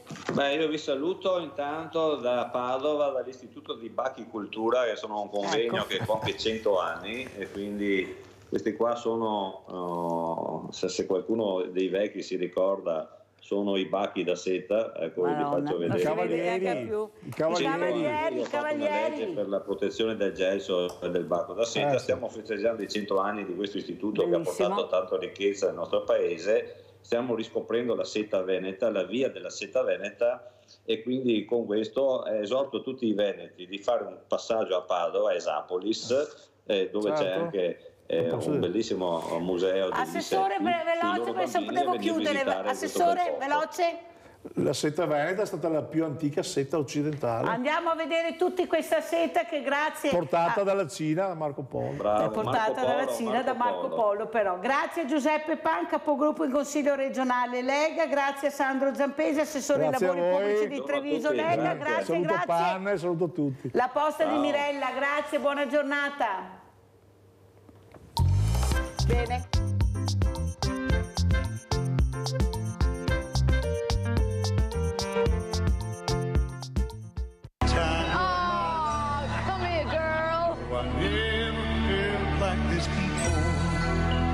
I swear it's so true, and I owe it all to you. 'Cause I had the time that owe it all.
lie. No, I never felt this way before. Yes, I swear it's true, and I'll give you.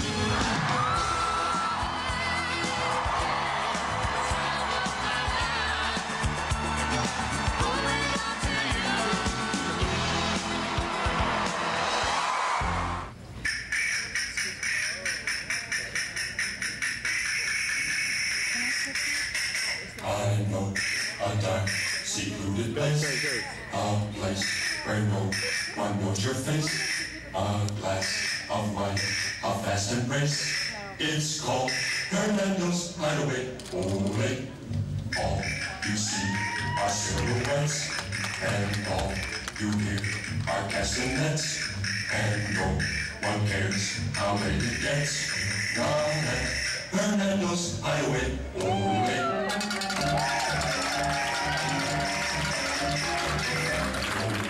Or any place you go, you'll meet your Uncle Max and everyone you know.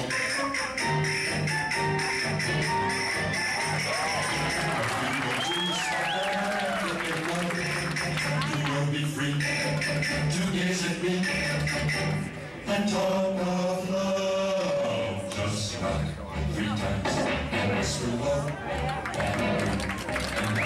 Mr. Rigel, and he's right, a match, and we'll know, Gloria, Hernando's Hideaway, Ole.